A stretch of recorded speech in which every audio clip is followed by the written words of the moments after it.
Okay,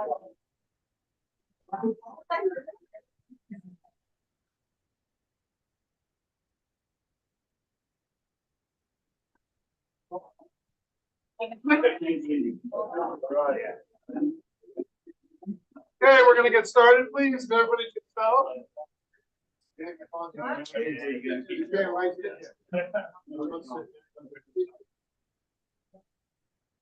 Okay, good evening, everybody.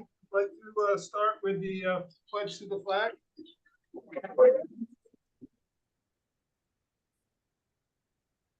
Pledge allegiance to the flag of the United States of America, to the republic for which it stands, one nation under God, liberty and justice for all.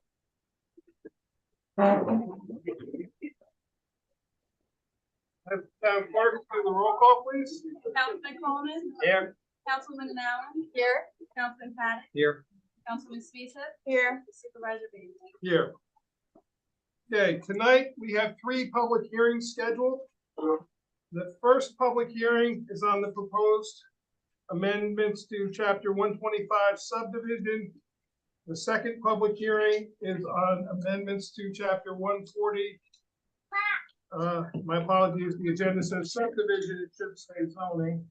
That is to the zoning code itself. And then the third local law is amendments to the zoning map. We will start with the subdivision. That is the order that they were advertised in, so we must start in that order. I'd like to just give a little quick background of zoning for the town. So the current zoning map and zoning law were adopted in September of 2009 by the town board at that time. And also the subdivision was amended at that time as well. So I've had some calls from people saying, I didn't know I was zoned, whatever. Those changes happened in 2009. The town board at that time, I don't believe, sent out letters. They did have a public hearing on the process. In 2012 and 14, there were amendments to the zoning code, relatively small amendments. In 2014, there was also some small amendments to subdivision. In 16 and 18, there were also some amendments to the zoning code. We also in 2021 had a small amendment. In 2022. Excuse me, 2021 was when the short-term rental law was adopted and made a part of the zoning code. And in 2022, the accessory dwelling unit law was adopted. We are currently in a moratorium on building and subdivision greater than 3 lots, building greater than 4,000 square feet, non-residential. That moratorium was adopted in June of 2022. It was for a 1-year period. It was extended until October 1st and is now extended until December 15th of this year. It will be expiring on December 15th. It will not be continued beyond that date. So how we got to these proposals that you're hearing about tonight, in 2016, the previous town board formed a zoning review committee that met until 2017. They provided a report to the town board at that time. As some of you may remember, the supervisor at that time became ill and nothing was acted on at that time. In 2020, a new zoning review committee was formed of 10 people. It went through August of 2021. Partially due to COVID. Those recommendations were made to the town board, and since between the period of May of 2022 and February of this year, the town board has held 30 public hearings on various subchapters of the zoning and subdivision codes. We have taken all the comments we received from those, incorporated them together, and that is where we're at tonight with the proposed zoning code, subdivision code, and the zoning map. So first, I'm going to open the public hearing for the subdivision. We have anyone? Okay.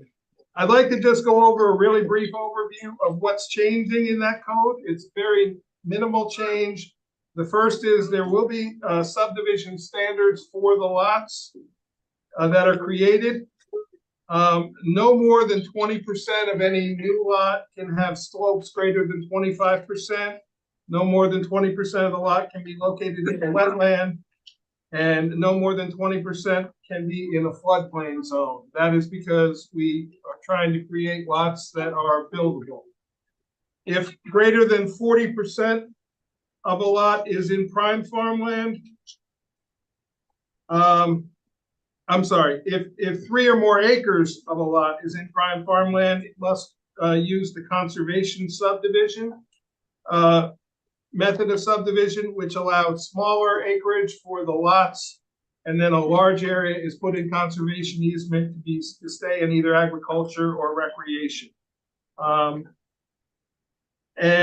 We have also added standards on subdivision lighting. If there is exterior lighting proposed for a subdivision, not meaning individual homeowners' lights, but meaning street lights. So those are the changes. There are some other definition changes, a few things like that, but the bulk of what I just said is the changes. So with that, is there anyone who wishes to speak who did not sign up? Okay. Online? Yep, I'm going to check there. Is there anyone online who wishes to speak on the subdivision code? Yeah, you can unmute yourself or raise your hand. Okay, hearing no comments on the subdivision code. For the board, we can do one of two things. We can close the public hearing tonight. We can hold it open, one of three things. We can hold it open for written comments, or we can hold it open to another date. We have received back county planning board comments and local planning board comments on this code. I think for subdivision, we should hold it open for written comments until Tuesday. Okay. I have a question. 1 second. So, yeah, if you'd like to clarify, it's not a question and answer session. If you would like to speak, you can speak. But yes. I'm Mike Fink, I live on Clover Valley Road. Just a clarification on the number of acres you have, the number of lots. If you have wetlands that are 75%, you have 300 acres. Are you allowed to build on the remaining land? So, you know, if you would clarify the amount of acres compared to. So the amount of acres of subdivision, that's addressed under the zoning code. Right. So those answers are more proper for the zoning code discussion, but the subdivision standards is what we're trying to accomplish is not to create unbuildable lots, not to create wasteland lots when development is happening. So that's why we're setting these standards of no more than 20% can include those things. Conservation subdivision is always an option where you can voluntarily do it, where you can cluster the homes in one area at a higher density, a lower acreage per lot in return for leaving the areas that were not developable in one lot. In that case, the subdivision standards would be waived because you would be preserving the areas. Conservation easement. That is up to the landowner how it's. The town doesn't have this to do it. The town could. The town could do it. A private entity could do it. Is it up to the landowner to choose? Yes. Okay.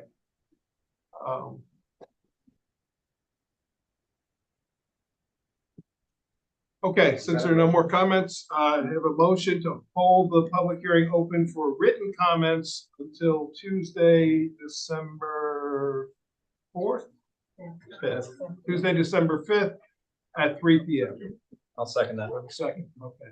Any discussion on that? Is that just because of our meeting? It's our meeting night, and given how many people are here and now aware, I just want to give people a chance to. I guess I'm wondering if we should make it longer.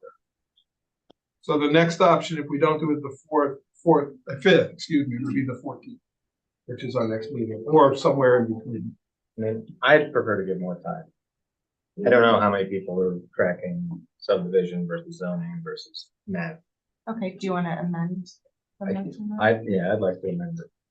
So hold it open for written comment. To the 14th. I'll second.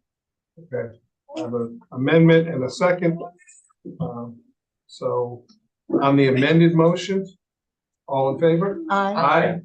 Opposed?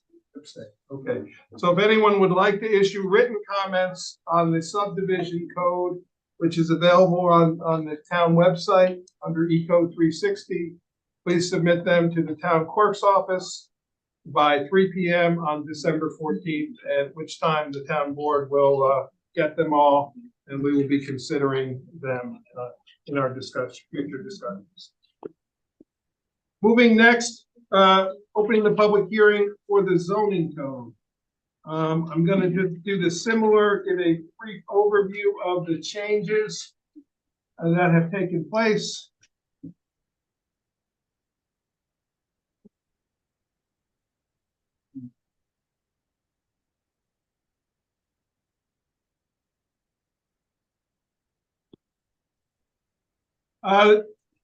This is in no particular, this is actually in the order of the code itself. So there's been a general cleanup, language clarifications, and increased explanation of items. There's many added and expanded definitions. There is now continuity of definitions to with the state code and the town subdivision code. There are a couple changes to zoning districts. We have changed the name of the residential agricultural district, which was previously AR3 on the existing zoning map. That is the green section. It will be now named A3 local agricultural. This is to better reflect that the primary purpose of this zone is for agricultural uses and not residential uses, although it does, residential is allowed in all areas of the community. We have proposed adding a new preserved land PL10 district. This is a district that is intended to protect the town's critical high-value natural resources, watershed, and large open areas as specified in the comprehensive plan. It's going to allow residential uses, accessory uses, and low-density uses that do not involve large structures. This primarily is in 3 areas of the town. If you look on the zoning map, it's the dark purple area. It's the areas up in the Catskill Mountain area, the areas in the Shawangunk Mountain area, and the areas in the Bly wetlands area.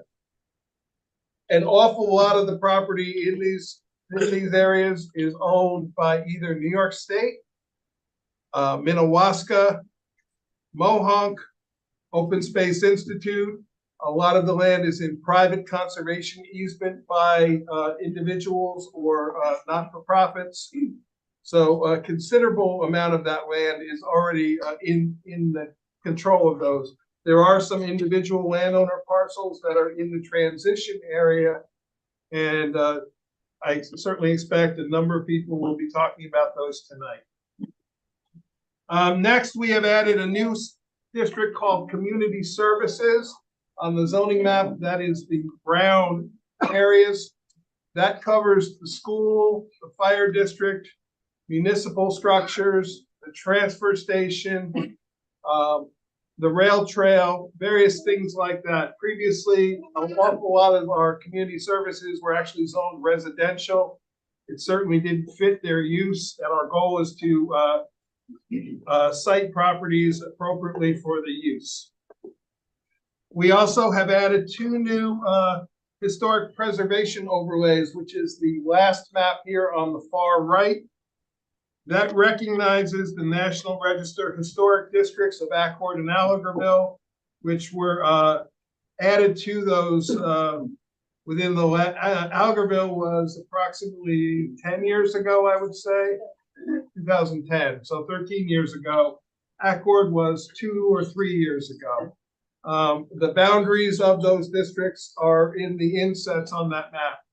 What that means is simply that any development that happens in those districts will be shared with the Historic Preservation Commission, who will voluntarily, or who will speak with the developers on a voluntary basis. There is no mandates that you must do a certain type of development, a certain type of physical development. The goal is, though, to try to maintain the historic look of the communities of those two particular areas. We have added some prohibited uses to the Aquifer Protection Overlay District. It's one of those middle maps, and I apologize, I'm not sure which one it is. The map itself has not changed since 2009.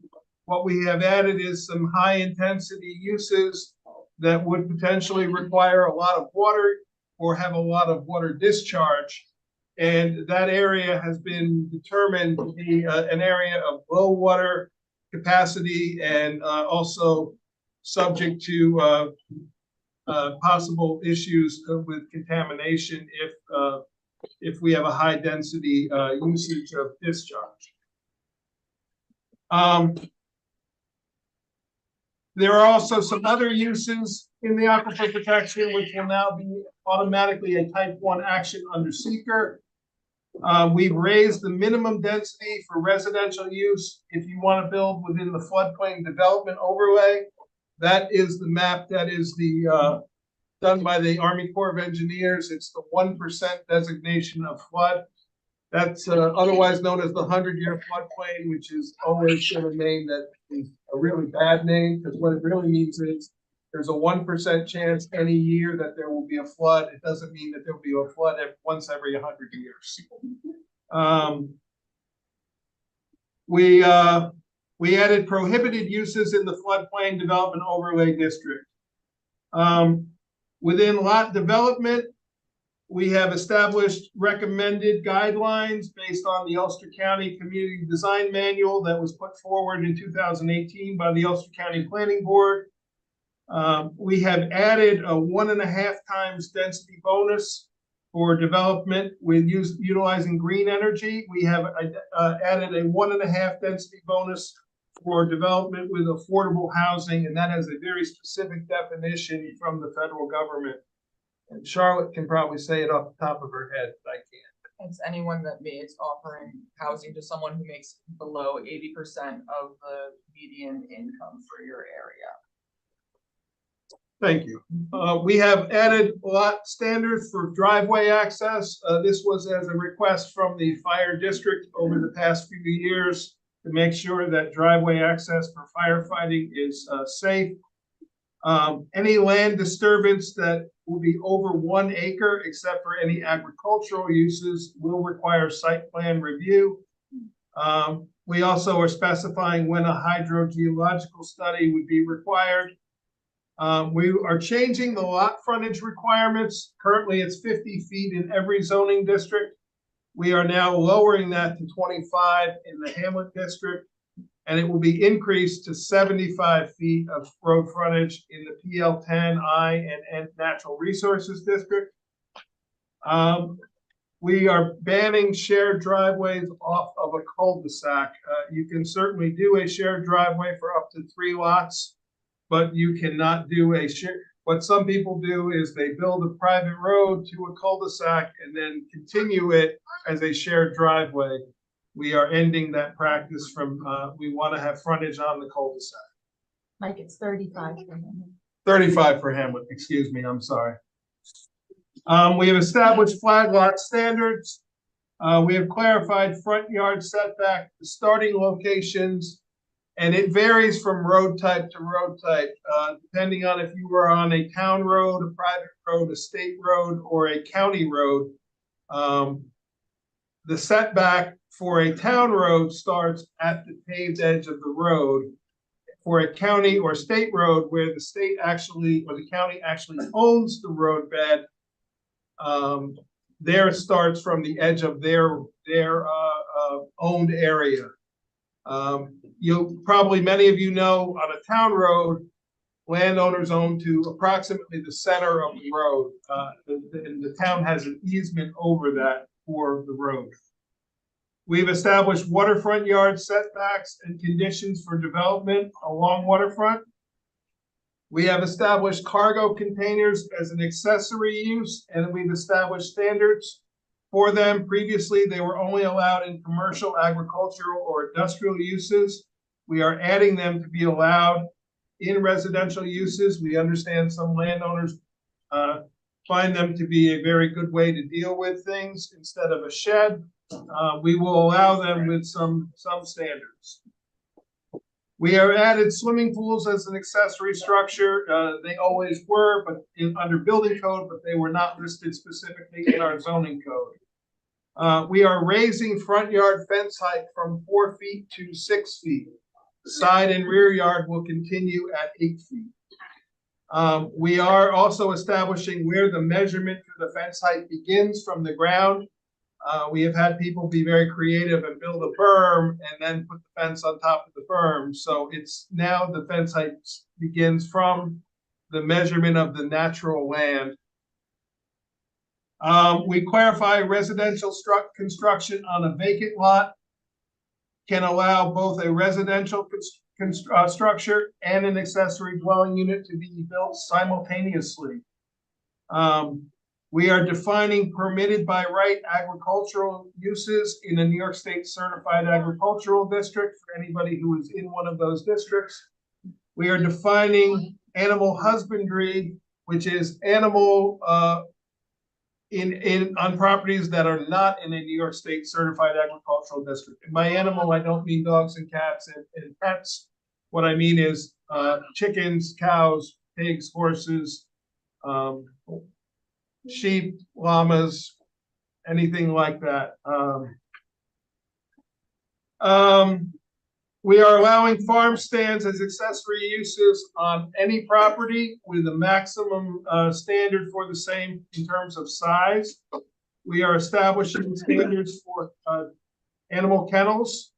We are establishing landscaping plan standards, which already exist, and we have modified them slightly. We are lessening the number of parking spaces required on projects so we can lessen stormwater impacts.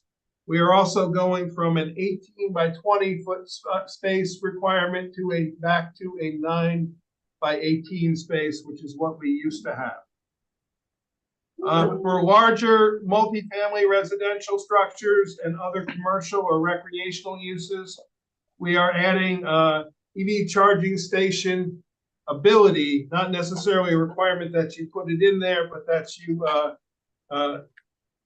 plan for the possible infrastructure of one. We are adding requirements for parking areas to address snow pileup. We are establishing parking landscape guidelines.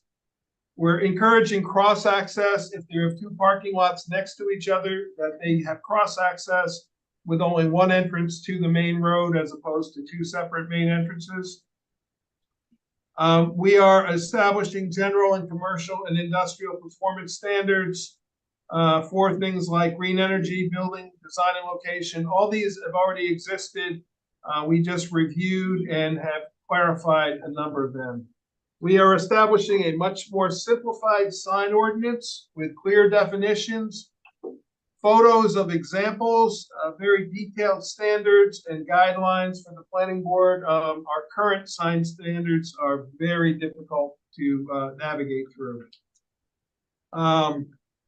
We have established some new supplemental regulations for uses that were not previously addressed. We now have regulations for camps. We are adding regulations for planned unit development, which is a section we currently have. We are removing the planned resort development from the current code.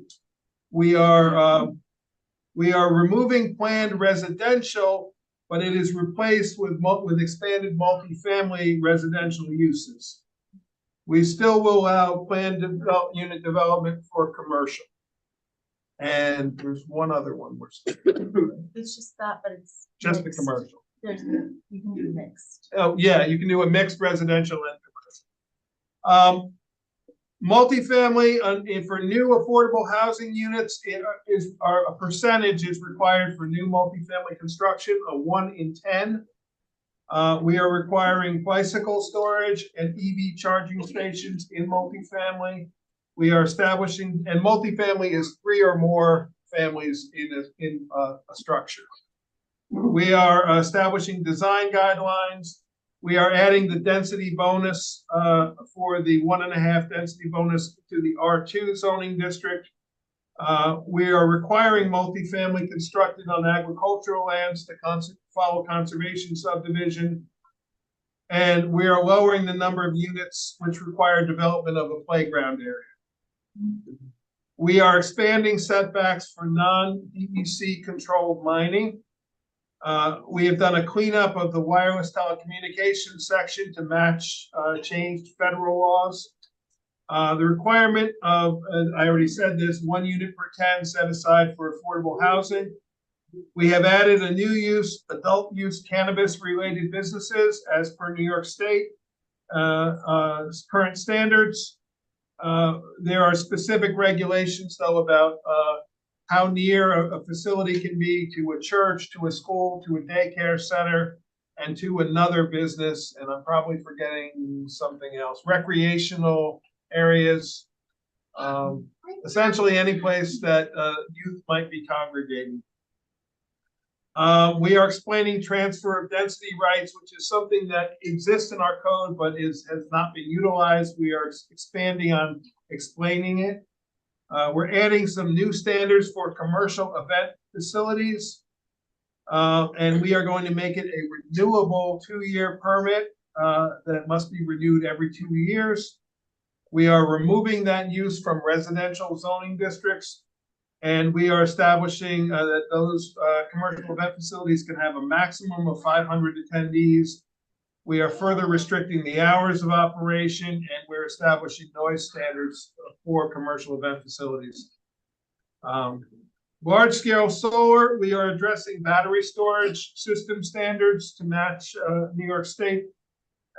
We're removing large-scale solar from any Ulster County habitat core area. We're allowing for dual-purpose solar agricultural use. Previously, if you couldn't do both together, we are establishing solar setback standards. We're banning large-scale solar on 15% or greater slopes. We're encouraging pollinators as ground cover instead of just bare land. We're requiring stormwater maintenance plans, wildlife-friendly fencing, and we're requiring a decommissioning plan for the end of any solar facility. We are adding a new use called contractor storage yards and establishing standards for the same. That would be a contractor who houses their equipment at a site that is not where their home or their business is. So we are creating a use and standards for how those are conducted. We are doing a rewrite of non-conforming uses and structures and clarifying the use of non-conforming lots of record. We've done a general cleanup of the site plan and special use review and application. We've done a general cleanup of the administration and enforcement section.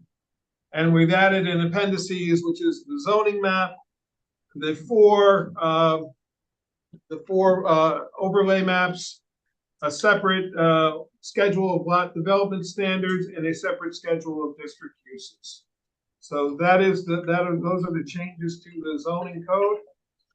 With that, do I have anybody signed up to speak? Yes. Okay, Claire Wasserman. so we'll start with Claire. And if you can just speak as loudly as you can, there is a microphone back there so the people online can hear. The microphone is above your head. You don't have to talk to the air though. Hi, I'm Claire Wasserman. I'm on the Town of Rochester Housing Committee, and I'm just gonna be making a general statement. An important goal of the town's comprehensive plan is to the quote, to the greatest extent possible, that this town remains an affordable place to live, end quote. After 9/11, but before the recession, this town recognized affordable housing as an issue and states, it is clear that Rochester must find ways and establish guidelines to help make housing affordable for people of all age brackets. future growth must maximize the amount of people of all means to find an affordable place to live in Rochester by providing for a range of housing choices and lot sizes. Our chartered mission as the town's housing committee, created in 2022, is to research and advise the town how to begin to achieve these clearly stated goals. At our request and with the support and assistance of Ulster County, the town of Rochester has hired a consultant to execute a housing site inventory. The inventory will identify these properties in the town, vacant sites, and those that have potential for redevelopment that are suitable candidates for residential development. As a committee, we will be scrutinizing the inventory results through the lens of the town's comprehensive plan housing goals to increase our housing stock. We commend the town board for taking this complex zoning update. The housing committee would like to ensure that the zoning plan allows for flexibility, that the town could be nimble in response to identified opportunities for building and preserving long-term housing in our community. In addition to a review of the housing sites inventory, the housing committee is researching regional strategies and precedents that may serve as models for providing a wider range of housing solutions in our town, in our own town, including opportunities to accommodate tiny homes on permanent foundations and streamlining redevelopment of existing former seasonal vacation community sites. One of the stated objectives of the plan, page 13, includes broadening housing opportunities in the town of Rochester to provide housing for all populations, including young families, senior citizens, working families and households, single adults, and others. In furtherance of this plan, we intend to provide recommendations to the board in the coming months on how to facilitate opportunities and thoughtful housing development on the most viable sites. Thank you. Connor Williams. Yeah, right here. My name is Connor Williams. It's my first time at any of these, and I didn't expect this to be people. But I live on Rocky Mountain Road in Croxton, Town, and I know there are not any amendments to the short-term rental law, but I did want to speak to that because in the last 2 years, a short-term rental, and maybe Claire, this speaks to maybe to what you were just speaking about. A short-term rental went in. It's a 4,200 square foot house, 4-bedroom, 3-bath, maximum occupancy of 15 people. It's supposed to be for yoga people, but you better believe it's a party house. And before then, I didn't have any of these existing problems, which included cars overflowing onto the road, which I believe is a violation. Also didn't have cars that were so packed there that probably was a fire issue as well. Noise issue. There is no noise ordinance for the town, as I've learned from speaking with Mike. People driving into my driveway constantly, up and down on the grass at 11 o'clock at night. So you can see it could create problems you would want to avoid. All these problems never existed 2 years ago, 3 years ago. And as I read the law, which is 10 pages long, the very bottom of it, which is section B for complaints, it seems like an afterthought. It is literally half a page, and the rest of it is really protocol for operators for short-term rentals. It just appears to me that there is being much more done to maybe protect the operators than there is for the residents. I should say that this short-term rental is a non-owner occupied short-term rental. So if I have an issue on the weekend, what am I supposed to do? Walk over there, someone who's been there for like 2-3 days? Because that's not going to do anything, and which I have done. Neighbors have done this, and they end up speaking to a cleaner. Another neighbor who lives half a mile up, who has a big excavating truck, he's had to get out of his truck, and there was a big wedding party there. and say, hey, you can't park your car there, it's a problem. There are kids who are riding their scooters up and down the road, and now it becomes like, I mean, I have to say something. My point is that the onus is on me and my quality of life. And to the board, you guys have just let the horse out of the barn. And I think you really need to consider how you're gonna protect your residents, people who voted you in. And because it seems like, you've maybe tried to curb it. And I don't understand the math too much in terms of the number of permits, grandfathered versus new permits. It's a little unclear in the law, actually. It relates to taxes and et cetera, et cetera. But I think one needs to consider how much better you can protect the people who live around these STRs. Because my quality of life and just like I'm a totally happy person. I'm out in the yard and I know several people I know here, and I meet too many people who walk around. And there's probably even many of these Airbnb guests who have walked around and I've had friendly conversations with. But now I'm like in the back of my mind, if I hear like the loud music, which one time loud music was going from 10 p.m. till 10 a.m. and 9 a.m. I had to go over there. I have lodged complaints to Airbnb. I have lodged a complaint with the code enforcement office, to which it seemed to be maybe not effective in addressing things. I mean, again, the point I just made, like, if there's someone parked there, what do I do? Call the sheriff? Do I send an email on the weekend to the code enforcement office? There's no noise ordinance, what do? I can't really do. But the law states like, oh, well, we're gonna, lodge a complaint, and then the CEO, code enforcement office will then take it up with the owner. And if it becomes a real big issue, then there's a public hearing about that. So it just seems to me, again, repeat myself, that there's really not much to protect the people who are, here all the time. Thank you very much. Thank you. Okay, does anyone else wish to speak on the zoning code itself? Hello, can I be heard? Just we're doing people in the public first, in present, and then we'll do the online. Great. So I'm sorry, so my name is Adrienne Watkins and I'm over on Ginger Road, which is a private road, and we across our little tiny private road, and that we have neighborhood that has some acreage, and then Mohawk starts after that. So we've been redesignated as the reserved land district. Yeah, if you're talking about specific parcels, that's the zoning map, the next public hearing. Oh, I'm If sorry. you're talking generalities, this is the So I time. think I was, in that, I'll ask about basically like where I can find out about specifics. And so that's, Okay, okay. no problem. No, I just wanted to clarify. Okay, yes. I have a question. When somebody's property is changed zone-wise, do you notify them? So it's not a question and answer session, but I will say that everybody whose map or whose zone was proposed to be changed with this new zoning map, a letter was mailed on November 17th. About this hearing tonight.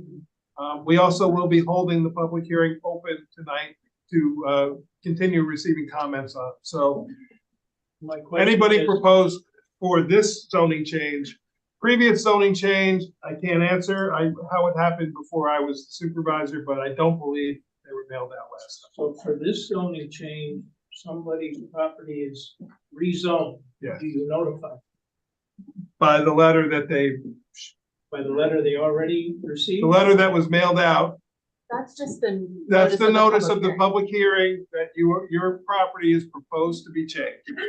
I understand. Yes. So assuming that you guys decide to change it tonight, do you notify people that maybe weren't here whose properties are affected?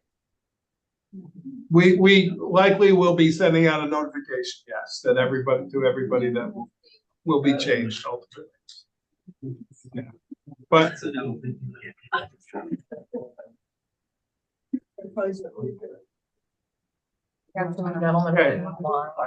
yes, Dan Getman's my name, and I do appreciate that you went to additional extraordinary measures in sending the letters to everyone. They did come over the Thanksgiving holidays and fairly short time period of travel for the holidays. I have concerns for my specific land, as I'm sure many people do. I'm wondering if there are additional measures that you could take with this, because I tried to read through the zoning changes, and when you're reading through 300 pages of changes over the holidays and come and figure out what it means for you and how you thought of your land before, but how it's changing, what's grandfathered, what that really means, what the restrictions will be after you've been, even if you're grandfathered to something, how do you think about that? And I appreciate that you've taken some extra measures to explain to us this. I'm wondering and you went through some of the areas of the changes, but I'm wondering if if you really want to hear from us all, and I think the fact that a lot of people are here means there's probably some strong feelings about the possibilities, just whether there's additional process with respect to the people whose land will be significantly changed. I just wanna, it's a little kind of a due process issue on the one hand, because to go from 5 acres to 10 acres, but that is pretty significant. And then what does it mean with respect to all of these other parts? It's really tough for any of us to really have a handle. Maybe some people here really have studied it, but it's too soon for us to do it, I think. And to really, I hear lots of things that you're doing in there that you're trying to do and to balance, and that's commendable. Obviously, a lot of work has gone into it, but this might be the time to say, okay, what's the real process that will let us? When we get to the zoning map, I will be discussing the process of how we arrived at what we did with the zoning map. So we have to do these in 3 separate sections. So this is on the zoning code itself, which is not the zoning map. This is the code, the text of the code. But since people's zoning codes will change on the map, the changes with the zoning map changes will affect how you're Understood. placed within the zoning code. Understood. And so if it happens, if it doesn't happen. Okay, so we're gonna just continue with comments here. We will keep a list of all these questions. It's not a back and forth. This is our time to hear from people. So we can answer questions afterward. We can get you answers to your questions after tonight, but so we're just gonna keep. So if there's anyone else on the zoning code itself, Yes, present, I would like. who's the yes? There's in the back. Okay, There's yes. someone in the back. Yeah, we're just gonna work our way around the room, so. Yes, sir. I'm Costa Bala, I live here nearby. I received the notice about zoning change recently, but I have known about it, I had applied for it. And I also found out a lot of other things because I realized the letter was pretty short dated. In my opinion, given the reasons Councilman Hillary mentioned. I started looking deeper into it because I was familiar with this dialogue, because I participated in a few meetings earlier as well, where I think I raised certain same points. I believe, and these are my own personal opinions, and I do not represent anybody else in this matter or any function, but I think a lot of things are commonsensical. Also, I'd say, since the object of changing the document from purpose through the definitions and then through uses and ultimately impacting the map, they're all related and coordinated. And upon reading it briefly, I have not studied it, upon reading it briefly again, it seemed guided. And I could understand what the motivations behind those were. I'm not very clear personally, and through a lot of other conversations. And after having asked these questions previously in the meetings with the 2 council persons, and I'm not sure I'm aware of, not just comfortable, because I don't know what the motivations exactly are. What are the catalysts that were driving for this change? What was the objective of doing all this? maybe starting with that when you do would be helpful. Second, I think looking at certain businesses in different manner as you look at zoning code. I don't think you can only look at it from a standpoint of the land locally, but you have to think about the business overall as well, or the use. It did not seem to me that it was actually completely unbiased in certain ways.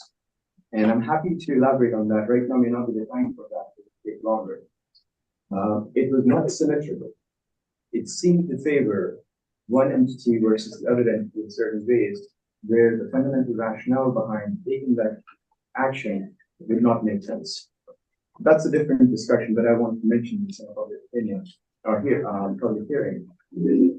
The other thing I would mention is there were a few areas where, and this is just one of the examples, there were a few areas where it just did not make sense to think about things in a certain manner when the example focused on open spaces. One reference I read, there was a reduction of open space requirement from 20% to 10%.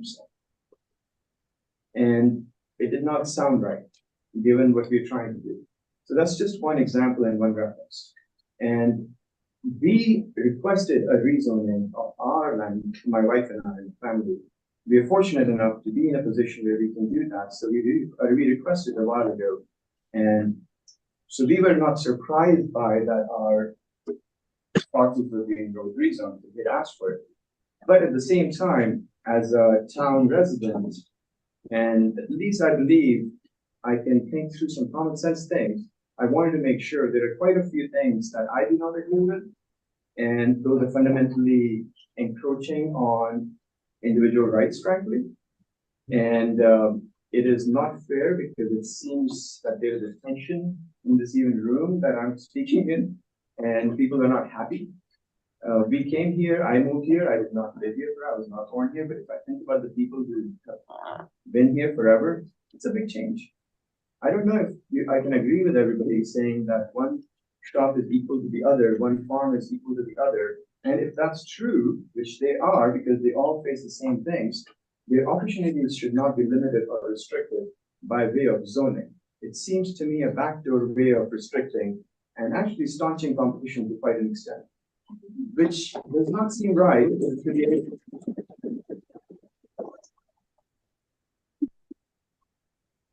I have not had any ills with any of the town council members. I'm not speaking against them. I'm stating my own points. I appreciate that, but that's pretty much it. It's not about that we should not make change. I think we should make necessary changes to have bigger impacts. That's it.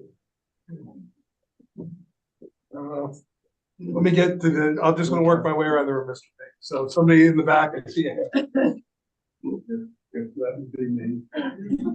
First of all, Merry Christmas. Thank you. I'm Bill, and you know, on one hand you got the tax base, and then on the other hand I heard something about affordable housing. Now, it's depending on how much you restrict growth, etc. You're not going to have any money for affordable housing. I don't even think it's a viable idea anyway. So you got to watch your tax base. You know, that's critical. And if it means a few sacrifices, if it means a little bit of impact on the quality of life, it's so be it. You know, your tax base is critical. That's all I got. Thanks. Thank you. Okay, now, Mr. Fink, sorry, thank you. I just wanted to request more clarification, if I may, on the difference between the existing codes and the renewed ones. For instance, I read P10 versus the existing R5, and it doesn't clarify anything. It basically says the same thing, except there's going to be some additional restrictions. So it's great to see exactly what that is. Okay. Yes, sir. Just following up from what Dan was sort of raising in terms of procedure. I understand why in these forums it's not a question and answer situation. But my question is, when is the question? How do you get your questions answered? Everyone here has questions, whether it's regarding their own property or more general questions. questions. I've had this situation in the past, in granary. I wrote letters, I stood here, I asked questions, but I wasn't allowed to get an answer, and I didn't get an answer. My phone calls were not answered. And that's a problem, because I think a lot of the issues that people have would be addressed simply by just a question and answer session. And I think that's really, really important, especially when it's impacting everyone in such a fundamental way. Understood. Anyone else? Hello? Jerry, you can see Jerry through. There, Go ahead, Jerry. oh, yeah. I can see that. You, am I? Okay. Yeah. I signed up, I didn't know if we're going by the sign up or not. I'm Jerry Fornino, my wife is here, Cindy Fornino, my daughter's not here because she's working. I'm here. My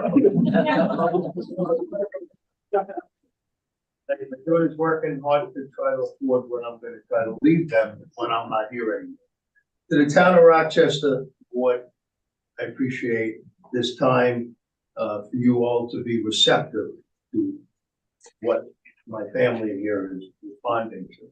I too have received one of these letters in regards to, I don't know, one at least pieces of my property. I did find it on one of the maps. And I too have not gotten some of the answers, no fault of Kate, because she didn't have any answers there.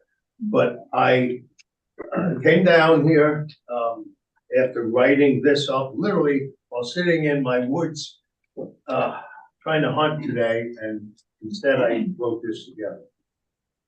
During the past 50 years, that's how long I've been here, I've been a tenant of the town of Rochester, county of Ulster, and the state of New York. I average over $10,000 per year in real estate taxes to my aforementioned landlords. If you do the math, 50 years, I have spent well over what I have bought my properties for when I was 19 years old. I've spent well over that and hundreds of thousands of dollars as a tenant on my own property. Because if I don't pay those taxes, I don't own that property. That goes for each and every one of us in this room who pays taxes. So, because as a teenager, I found this place to build my present home, hunt for my food, and especially find my well-being that would not be possible in the concrete jungle in which I was working in. During these past 50 years in Rochester, I am proud to say that I and my family have served and will continue to serve our community.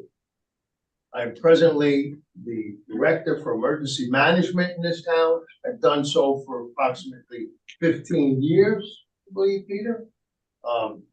My wife just made a wonderful dinner for the people of the firehouse. You want to do something for these volunteers, many of them sitting here in this room, do something like that. Once a year, make them a dinner, all right? During these past 50 years in Rochester, I'm sorry, and will continue to serve the community.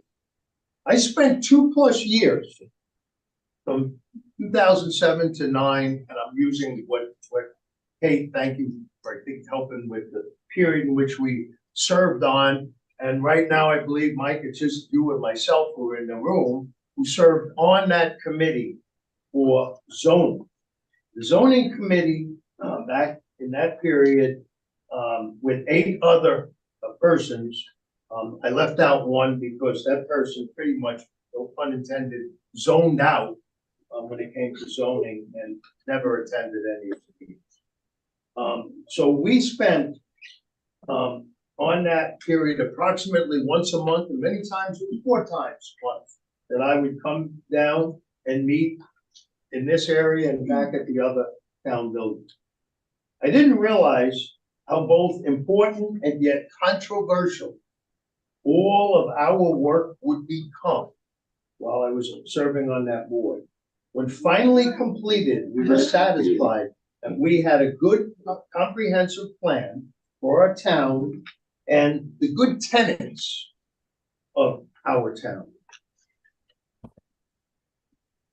But all was not good in Mudville, and threats of lawsuits ensued. I felt that those animosities from our neighbors, time will tell if what they all were doing, well, what all of you are doing, as we found out, is logical, ethical, and legal. Like cutting down 40 acres of trees has it actually lowered the cost of our electric bills? I ask anybody in this room. So, and I'm shortening this from what I had sitting in the woods today. So I thank you for my time spent in the woods. So in closing, please act like you are a part of our community, as opposed to ordering us, by way of a letter that I received, and many of you have, to fork over more of what little property rights we have left. Respectfully, Jerry, Cindy, and Lenny Cornino. Thank you so much. Thank you.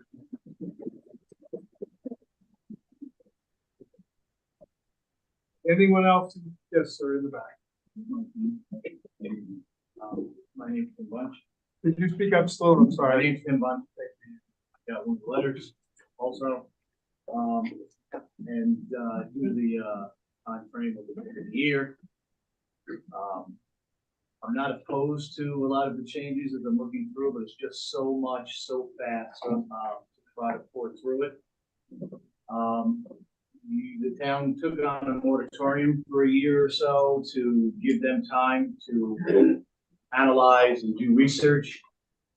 Give your residents 6 months, a year to do some time to look at this. It's just way too many changes, too fast. Is all my public comment would be, is just give us some time to really look through. A letter, come here a week later, and then 2 weeks later with a vote is just unfair to attack. Correct.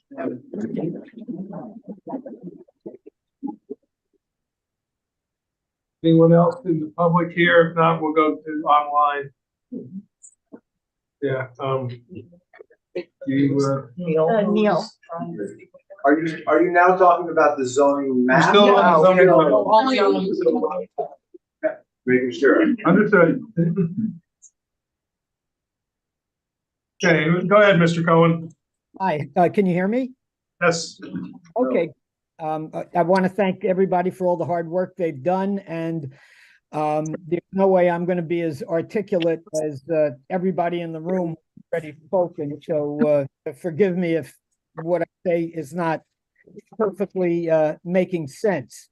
Having read through, and the last speaker spoke to how quickly we're trying to process all this material. There's reading through the 277 pages, on page 240, there's something that was quickly mentioned, and that was this contractor storage yard situation, which reads to me as something much more troubling than just something that seems, oh, maybe it's good, logical. My wife and I have been in town up on Store Road since 1983, so we've certainly seen the town go through lots and lots of changes. One of the things that worries me about this is there's no definitions of what a contractor is or what a storage yard is. It almost seems like this is something where two neighbors have had a dispute, and one of the neighbors said, gee, we should have a new law so I could get my neighbor to get rid of their equipment.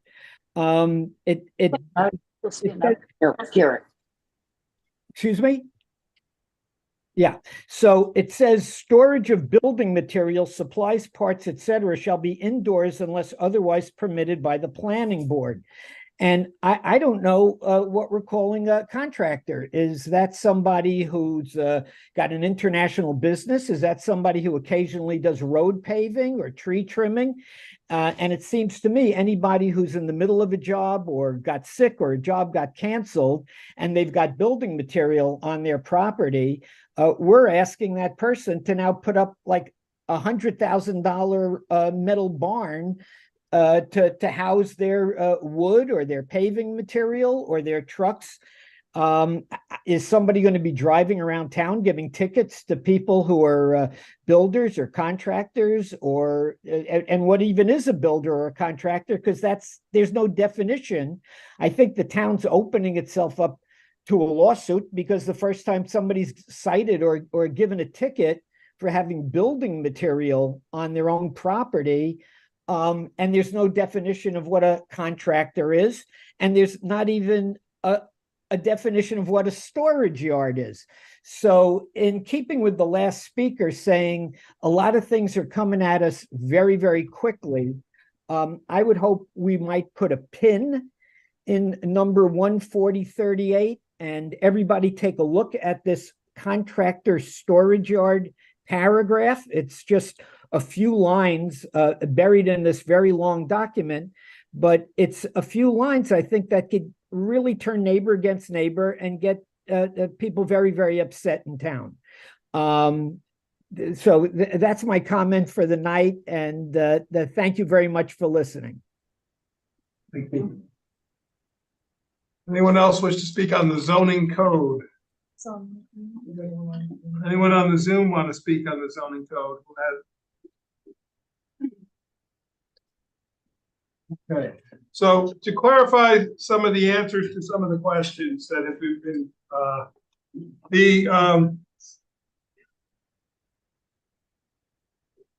in the proposed zoning code that is available on the town website, the red and the blue colored print are additions or changes to the existing zoning code. The black is the existing zoning code. So you can read through and see all the changes that are proposed. I say that because it may help in that you don't, unless you choose to, need to look at every single word. You can just sort of fast forward to where the changes are. As I outlined before, that is a summary of the changes. It did not go into specific details of every single change, but it is a summary of the changes. So to talk about the zoning districts a little bit before we get to the map, just to clarify. So I'm going to start with the residential zoning districts. They are the purple, the PL10 or preserved land 10. What it means is the number at the end is the number of acres per lot or per use that you must have. This is an expansion of the previously, the largest lot we required was residential 5, the R5, that is a rural conservation area. Yeah, exactly on this. Let me finish first, and then we'll get back to the comment. I'm hoping that this will answer some of the questions that have come out. So if you allow me to go through all the zoning districts. We can ask questions exactly when you discuss in PL10. If you go to R5, you can ask R5. You can see. No, I would prefer to go through all the designations one time, because then it will it may answer other questions. So the PL10 in the zoning code, at the end of the zoning code, is a very simplified schedule of uses. There are columns for the different zoning code, zoning designations, districts. On the left side are all the uses. If you move across, you can see it either says it's an allowed use, permitted use, it's an accessory use, it requires a special use permit, it requires a site plan, or it's not an allowed use. If it is blank in that area, it's not an allowed use. If it has an X in it, it is a prohibited use. There are some uses that are prohibited in all areas of the town, very highly intensive uses. So the preserved land is, like I said earlier, in the Catskill Mountains area, in the Shangam and in the Vly area, where there's considerable large wetland swamp area. This is designed for large lots, that most of these are already. It is designed to be to have lesser development. Certainly residential is allowed anywhere in the town. It allows some smaller commercial uses that are less intensive. It allows agriculture use. It allows, help me out, Aaron, what other uses are PL have? So, yeah, there's some residential uses. Yeah, Mostly low impact. mostly low impact, smaller commercial uses. Then moving into. And recreation. And recreational uses. Then moving into the white, the R5, as you move down into the valley, toward the center of the, not necessarily the center of the geographic center of the town, but the 209 corridor. You get to the R5, that exists currently. Previously, all if not most of the PL10 section was R5. That is simply rural conservation, 5-acre zoning. What that means is that you would need 5 acres per lot or per use. That's the white.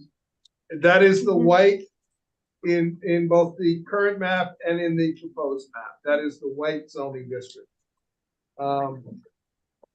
Then off of that, there are along the majority of the existing roadways in the community, you will see the yellow section. That is a residential 2-acre zone.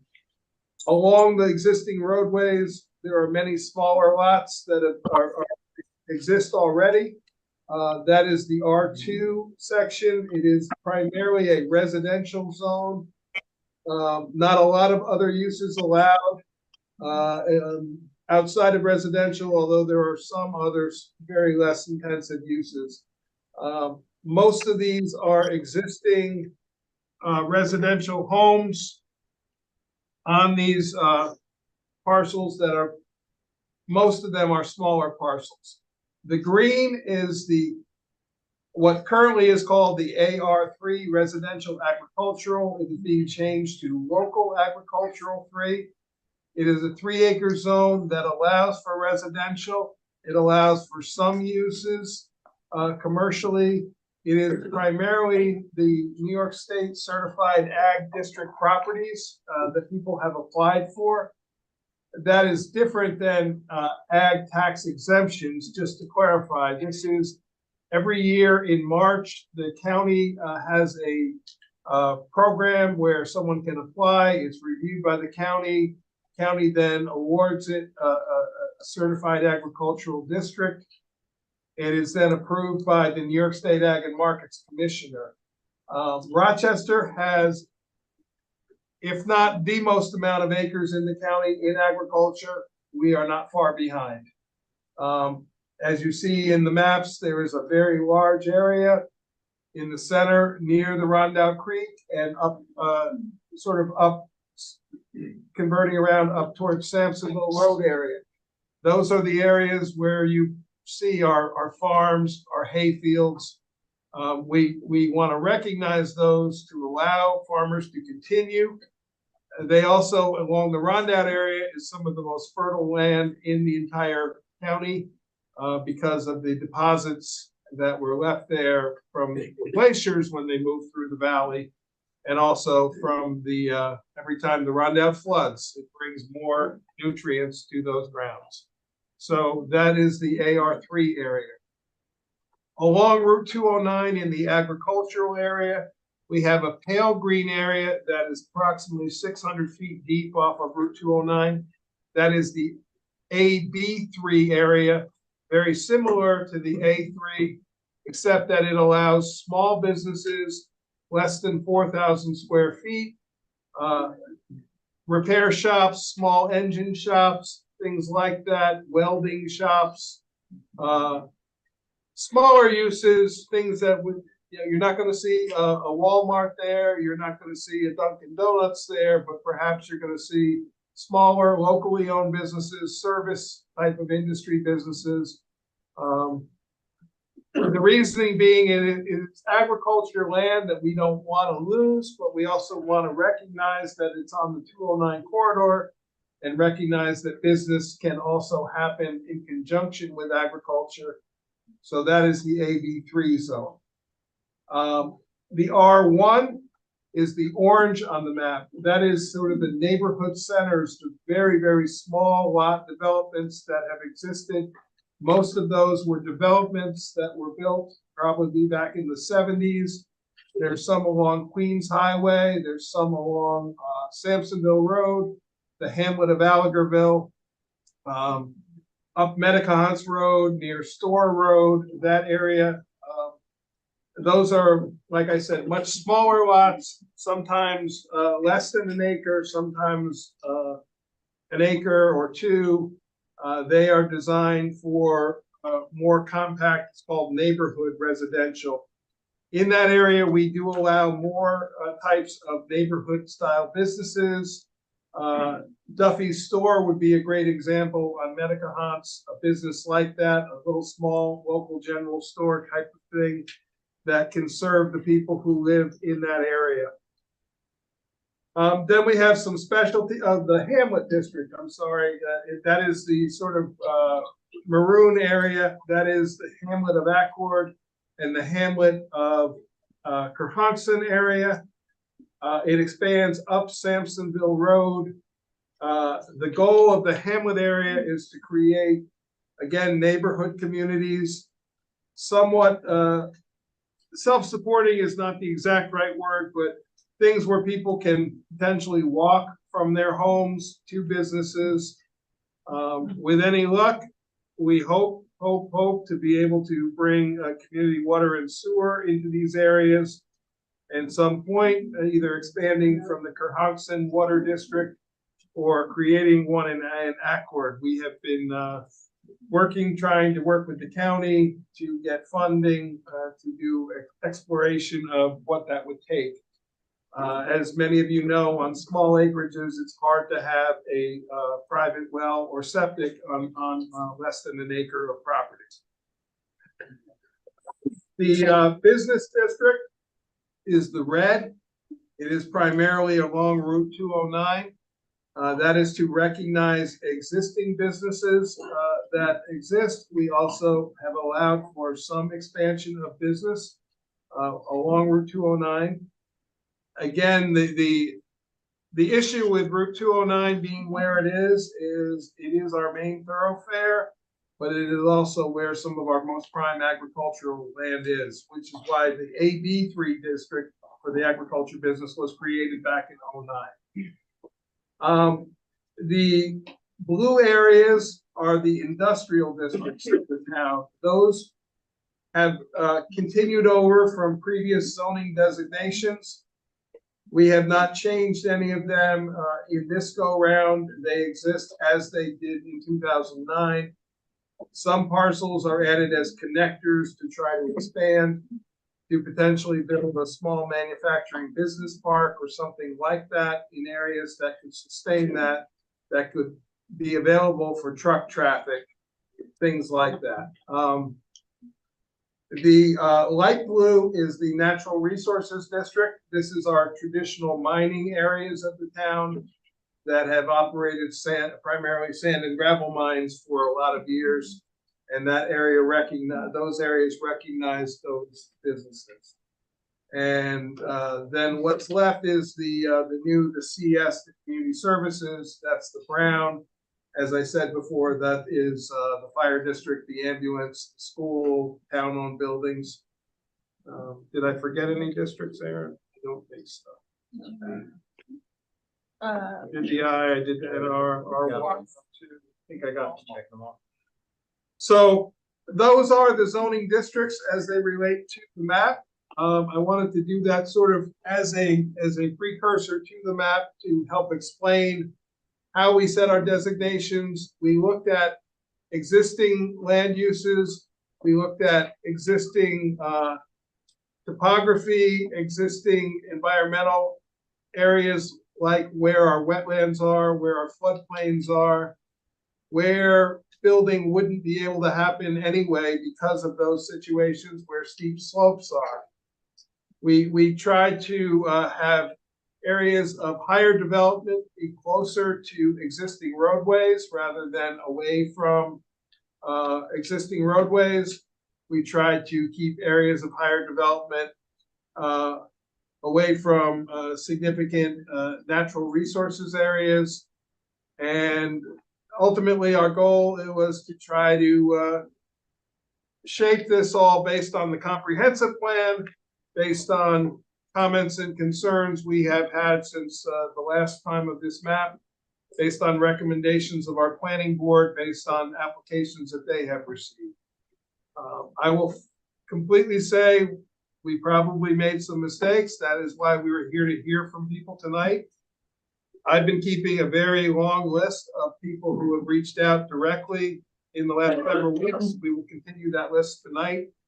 So when people do speak, I would ask that if you can reference either an address or a section, block, and lot, that would always be helpful. If you can't, I understand, but at the very least, if we can get a name so we can then look at these properties. I will make the guarantee that this board will look at every property we hear from somebody on and take a look and have conversation and dialogue about that in open meetings. They will be held here in this room. We will advertise all those meetings. People can come watch us talk about it. It will not be for public participation, but you can observe the board talking about the properties. So with that, on the zoning code, if there's no one else left to speak. I do. Oh, yeah, okay. Again, I just wanted to actually mention, I'm glad you went through the details as such, because that was very useful. I think one thing I noticed in my review was it was the red line version, the market version for the schedules for the zoning and the stand, at least was not accessible to me. So it was very difficult to compare what is here right now and what the proposed changes are, because the use subcategories have grown quite a bit. And that is one of the reasons I agree with a lot of people, and I did not, the last comment I made, forgot to say, I do believe we should not vote on it today, should defer it. We will not be voting today, I can say that. And I think we should also review everything from the standpoint that changes open up the town less so for litigation, because ultimately the taxpayers will have to pay for that legal cost. So there are a few areas, I think that's one thing. So if you have proper comparisons that are provided to everybody, it'll be easier. Any other comments on the zoning code? Yeah, Yes, ma'am. I signed up, but I think my comment probably fits better here. It's really about process, so I don't understand. I've seen that other municipalities do have a question and answer session or workshop. And it seems like a lot of people have questions here that they don't have answers to and might not get answers to because you can't ask the question. So how can you make a comment adequately if you don't have all the information, but you can't ask the question?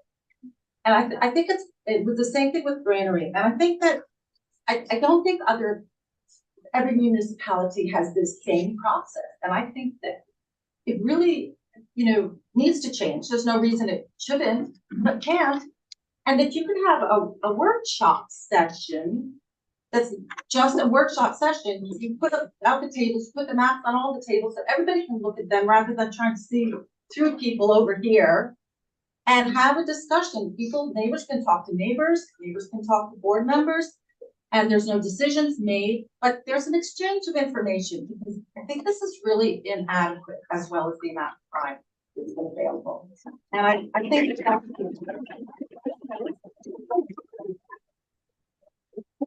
So I will say that this public hearing will not be closed tonight.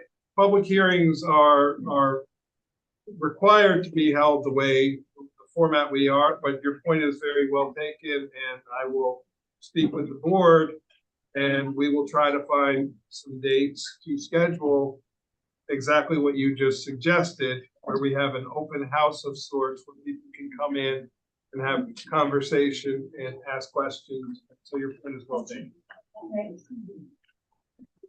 So, are there any more comments on the zoning? okay, not really comment, based on the last comments I just made. For this letter, we always see the large part here, make everything like friends and neighbors. who are not in town because they had gone away for the holidays to go visit family across the country or wherever. And so they said, can you tell me about it? I said, I can't go to your mail and find out for you. You need to come in and find out about this. So I think if you have more days of work, that's actually the code. This time, everyone's going into Christmas holidays. We're going into New Year. And obviously, it's not the best time to put in a lot of workshops. If that is going to happen, because most people will not be able to make it, but we're anyway. If we can do this when people are sort of back at the beginning of the year or after the first of the year, I think that might be more fair, more equitable, and I think to be able to have a less tension in the room and to have a better exchange of information, points of view from different people, I think would be much more amicable, both for the town and I think to move this process forward. Ma'am, all due respect, they don't want us to see it. Correct. This is not a back and forth between people in the audience, please. I have one more comment, which is, I brought my letter and I printed out, you know. Excuse me, can we please give the woman respect and let her sorry. speak? Thank you. I printed the stuff out and then, my neighbor across the way, who's now in the PL10, who really is gonna have a more of a question than I am, because he will probably be, may be affected. I had questions and he's like, well, I have no more information. I'm just as confused as I was when I came here. So I'm not even really sure why I came. That's all I have. Mr. Dawson. My name is Jack Dawson. Most people know me. I've been here 45 years now, I think. And I've been on both comprehensive plan committees. I've been on both zoning committees. I've been on many boards and commissions. I know this stuff like the back of my hand. Answer to your question, yes, we used to have workshops and they work great because you can have different sections and people could go to it and you can answer a specific question. They work great. So if you didn't get this anger you got because people would walk away with what's going on. As per letters being mailed out, I didn't get one, and I own the property exchange. And I get a lot of stuff. I get a lot of things. And I was involved in the process a few years back when we started. And it's changed completely. But yes, the workshop idea is the way to go. Public announcements, by law, they don't have to let us know they're doing. They did not last time. My property went from 5 acres, from 3 acres to 5 acres. Thank you, Michael Coleman, for pushing the town board, for sending the letters out. They did not want to. He pushed on it. They did it. It should be a standard. It's not about getting something done. It's about doing the right thing. We've had this conversation before, all of us. It's the right thing for the community. You work for us. We have our land. We want our land. Do they hear me? And you should respect what we want to do.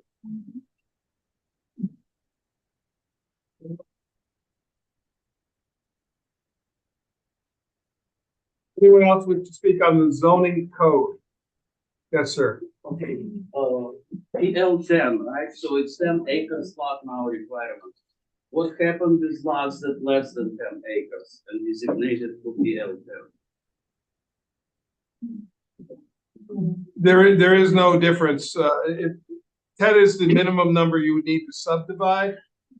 So in order to subdivide a PL10 lot, you would need 20 acres. You would need to be able to split a lot into 2. So I don't want to split. I have 8 acres. So you will be allowed to continue and do any uses that are allowed in PL10. Right in the rising in the It is. I couldn't find it. The uses that are allowed in that zoning district are what is allowed in PL10. Not clear. Okay. Thank you for that comment. We will try to make it clear. And I believe it will be in this all zones as well. If you put R5, if you say this is only for subdivision, it's one thing. You could just allow 1 house. Okay. And on the same self-employed, 75 feet now for PL ten, it's again just for subdivision? Or it's for current location? No, any lots that currently exist would not need that. That is the minimum road frontage for new lots that would be converted. If you can make this also be a. Understood. Thank you.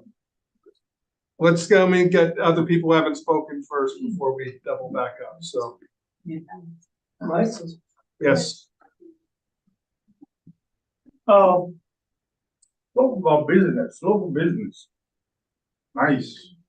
But why would we taking the commercial land back? Isn't that what we need, commercial, to build business? And the other thing, for 5 acres, the young generation can't afford it. They cannot afford it, 70 feet back. It's some land very small. They have a mountain, rocks behind it. They can't afford to buy a machine, $1,500 a day to break the rock, to build the house. 75 feet is a long ways back. I think you're misunderstanding. The 75 feet is the road frontage that you must have, the not depth, but the frontage along the road. But there are some properties that are very narrow, they only give you the right way to go through. So what do you do with those? But the 75 is the R, just certain zoning districts. Everything else is 50, which it is currently. 50 is the standard right now and has been for decades. We're keeping the 50, the larger lots we're changing to 75, and the smaller lots we're changing to 30. Yes. The setback is still remaining the same. Okay. Anyone else wish to speak? Okay. This is the section where you ask people to speak to the specifics. We're still on the zoning code. Still on the zoning code. So if everyone was done with the zoning code for the moment. Hey, Mike. Yes.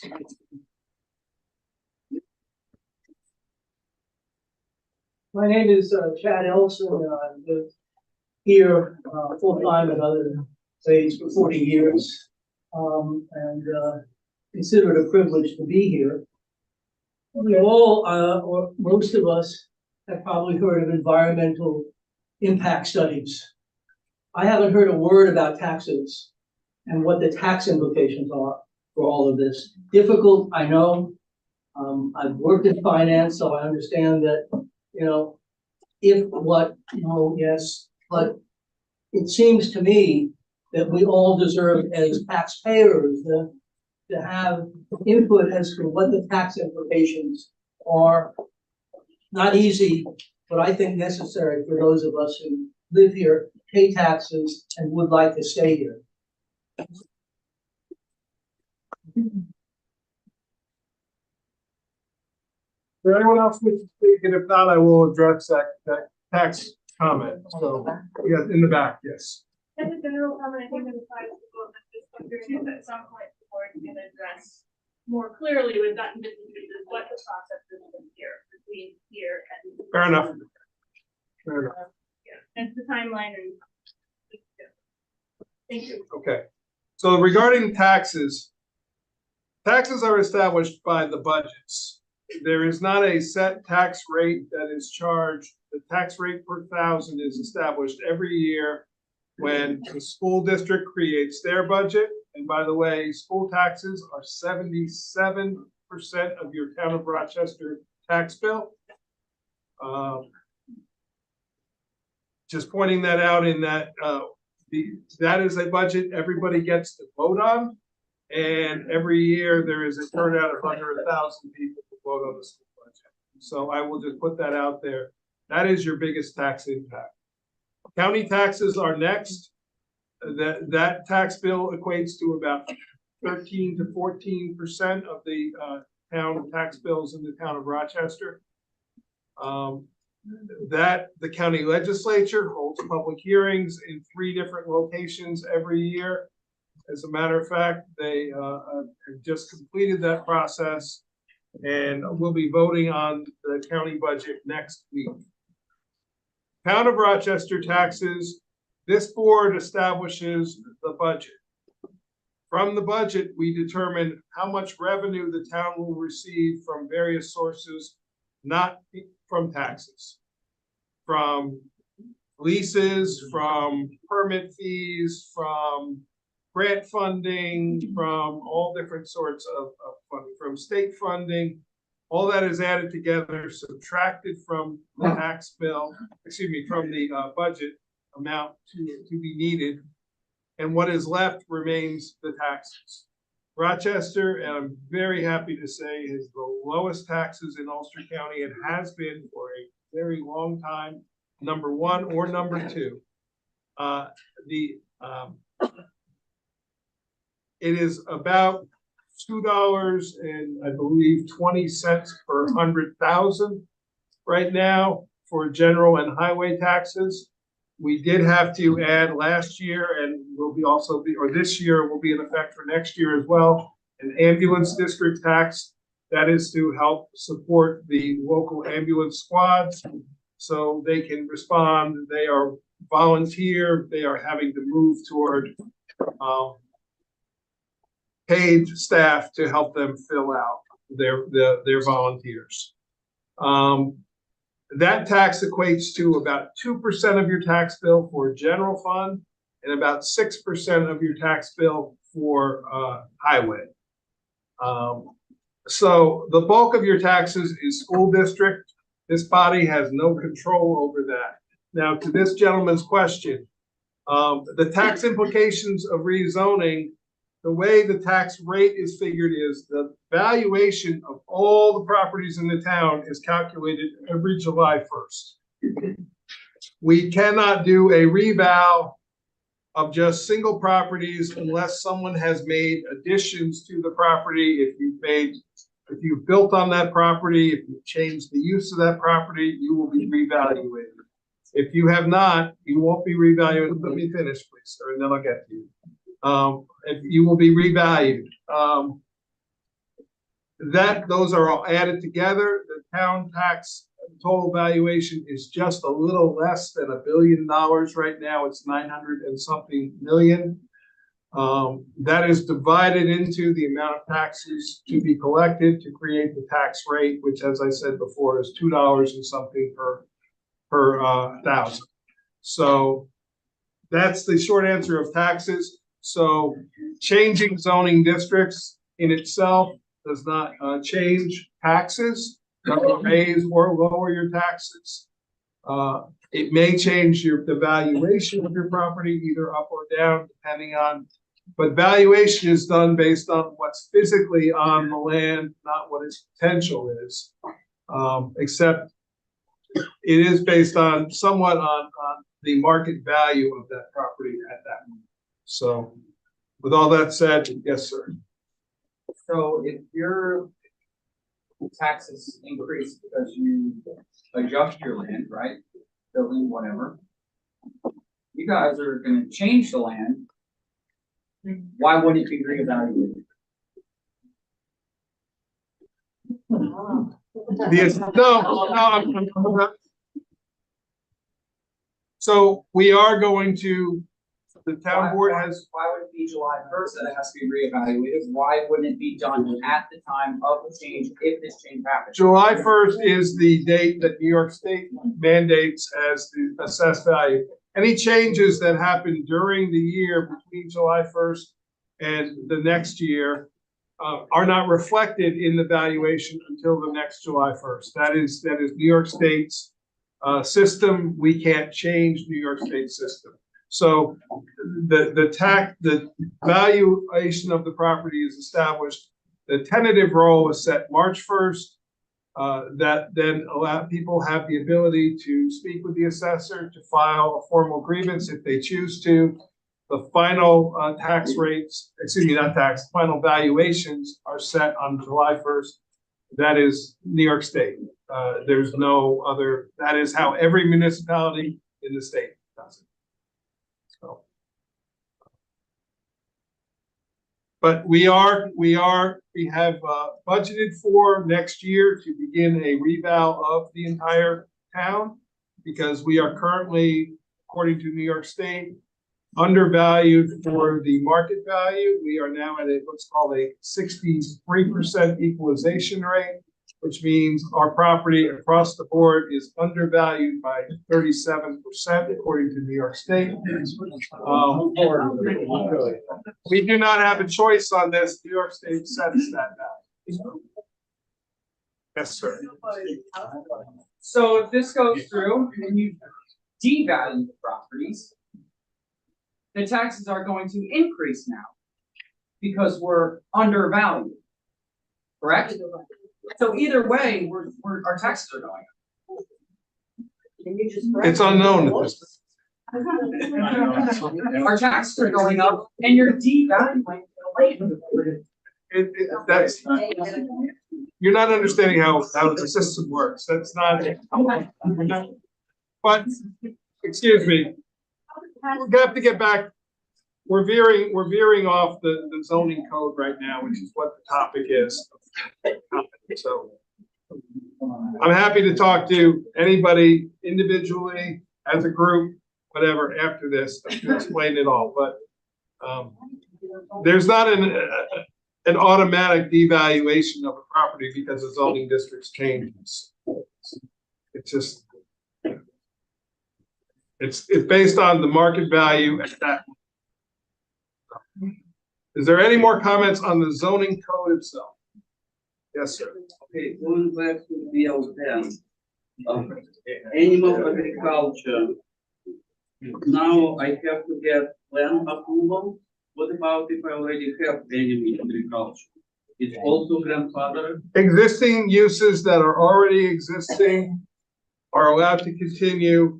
That schedule is for new uses. We will clarify. We will clarify that. Yeah.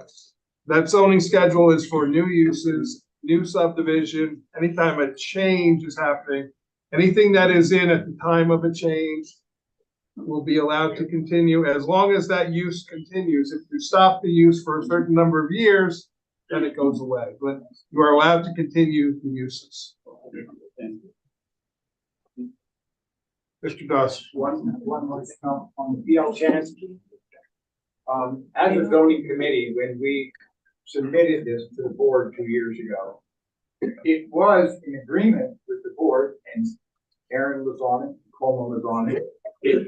PL10 only passed our board if the person, the landowner, was able to opt out.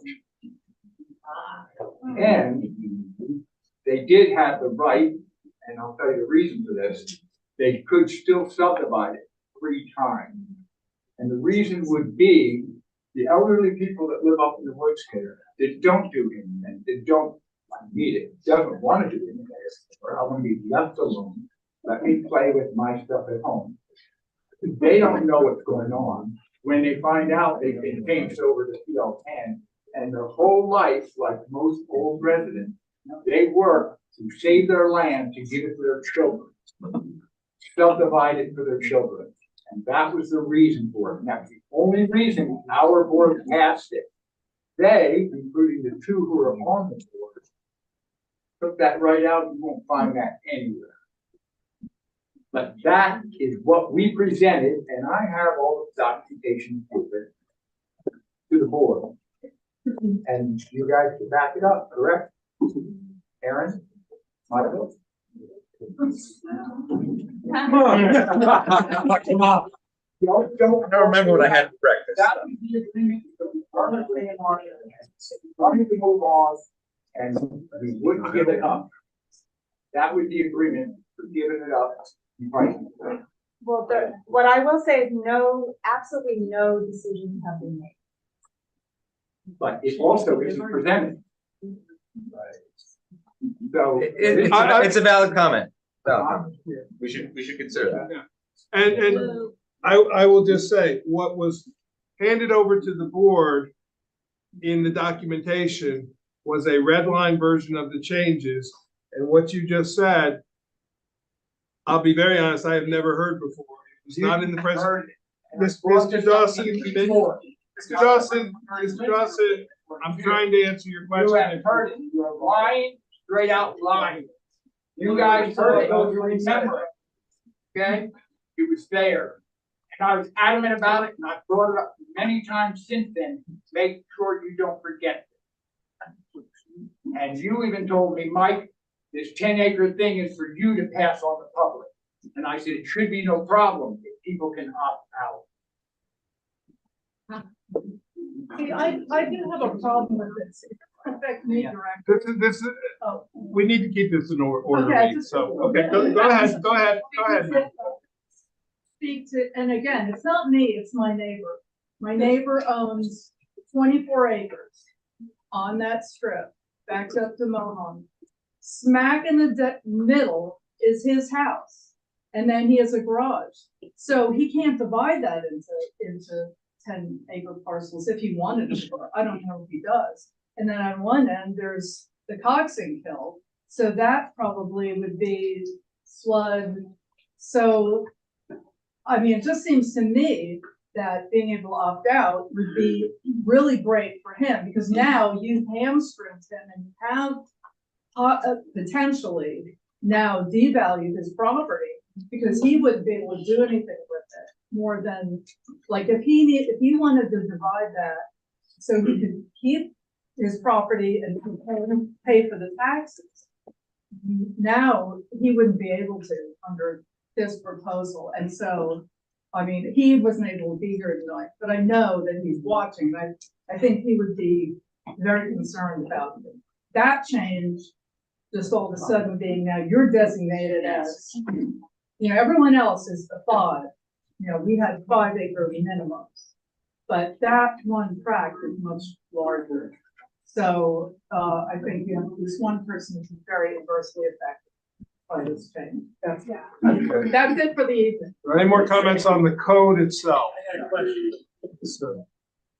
Because this is like, you know, getting away from things a little bit. Is the I agree. code, the connectors, you know, where you want parking lots to connect for businesses alongside of 209, is that code or is that the zoning map? That's That's code. Okay, code. All right, let me explain this to the board, because I don't think they know. I've heard this from the county. I've heard this from many folks, okay? When you have a business, they run, your insurance company rubber hoses your entrance.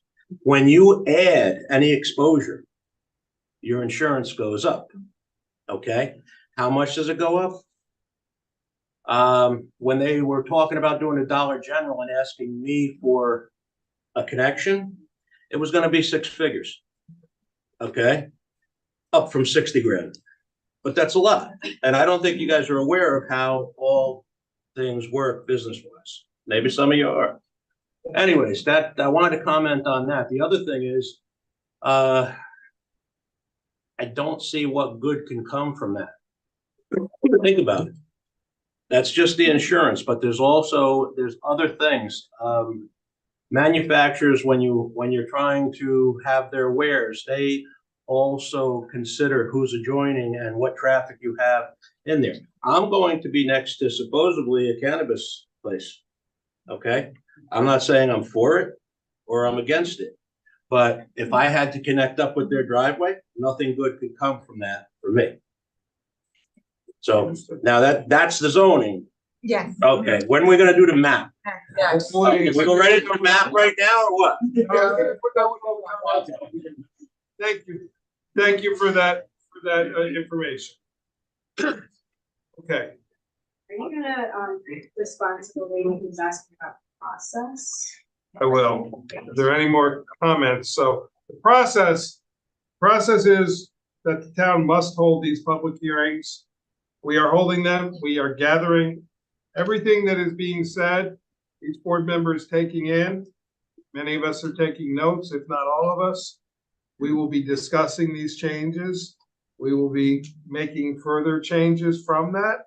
We will be presenting those changes for another public hearing.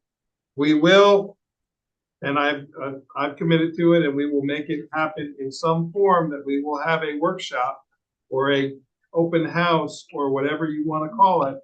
We can have one-on-one dialogue and hear people's individual concerns and problems. I understand that the public hearing process is not conducive to that.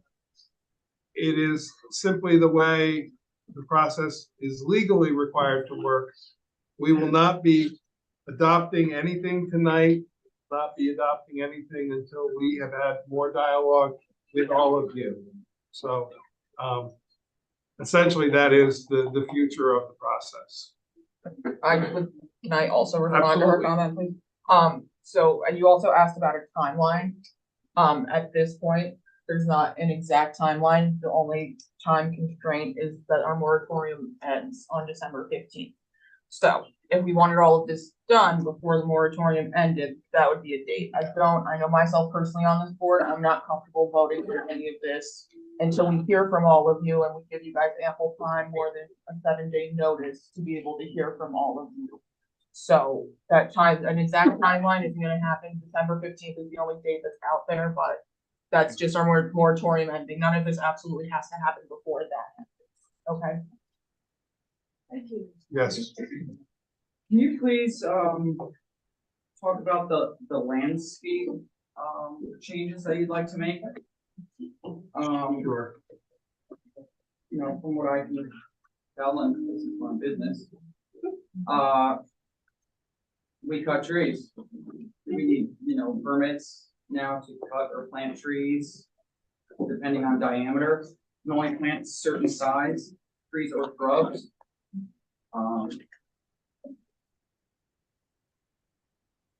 Yeah, So- please enlighten me on the whole. Is your question, so those standards apply to new projects that go before, say, like the planning board, where there's landscaping recommendations? Are And they those are the- recommendations or are they standards? Are you recommending me to plant shrubs on my house or are you forcing me? No one who's like as building of their own house would be required to do any type of landscaping with their home. So the landscaping standards, if they are standards, go with any projects that are require planning board approval under zoning, single-family homes, residential that are allowed by right. There are no landscaping standards. There will not be any landscaping standards. This is for primarily commercial, industrial uses that must go before the planning board. And so if we add in these power banks for these solar systems we put in, the town is just can clear whatever they want. I mean, we did the clearing for the solar, so I mean, it's great, sure, for the work end of it, but to look at it for Howard Jarvis, it sucks every time you drive down this driveway. Or you drive down 209 and you look behind Cam Morris's house, and there they all are, Well, so the solar, when people say it's not saving them anything, the town is getting a lease fee of $60,000 a year. That is revenue to the town that would have to be made up in taxes if we weren't receiving that. So every resident is benefiting from those. It was land that was not being used by the town in any way. It was something that seen as an opportunity. In addition, residents were able to subscribe to it and get 10% off the cost of their electric through that program. So the whole tree cutting thing is only commercially, not residential at all. Correct. Unless it's if it's a subdivision, and then even then, no, I don't want to. I'm not saying that. There's no landscaping standards in the subdivision, so that is correct. It is not in the zoning code. It is for uses that are before the planning board that have to go through landscaping standards. Doesn't everybody have to go? No. Residential uses, you apply for a building permit as long as you meet the standards of the New York State Building Code, you can build. Even on my industrial property? Industrial for a two-family, I believe, I would have to look, but part of the reason on industrial is we are trying not to encourage residential on industrial because we are trying to reserve that area for industrial uses in the town. Mike, one quick question. Are you guys, as the board, the final arbiter on all this? You're listening to us, but you make So a the town, decision. the We town have any board, appeals? yes. The town board You do. votes on the local law. And yes, the short answer is yes, but the public hearing process is a chance for us to hear and to take what is raised and incorporate it into the local law. I'm sorry, the short answer The is, short answer is yes, we are the 5 members of this board are the, The two short answers is yes, this board makes legislative decisions that pertain to zoning. Short answer is also yes, there are processes in place for people to appeal. So there's both seeking variances, there's also filing Article 78. So there are processes in place for appeal, but hopefully we can sort of change course and do this in a way that it's working better for that the process unfolds better for the community, and that we can gain your trust again, that we are here to be transparent. We want you to be involved. We want to hear from you. We want these decisions to be in the best interest of the people who live here. And hopefully we don't resort to having, that as the end result. But there are processes in place for people to appeal decisions that are made. individual people. Yes. With respect to their own property. Yes. Correct. Not as a whole. correct.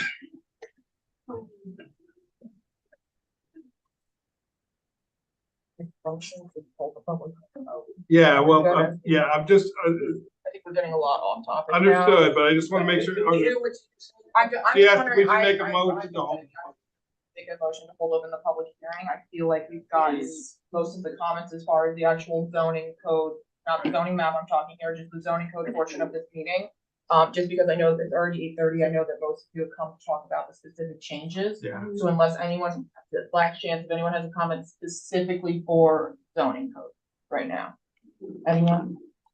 I'd like to make a motion to keep the public hearing for local law 13 open until December 14th. Well, I actually, if I can amend that, let's just hold it open indefinitely until we can hold that workshop and then.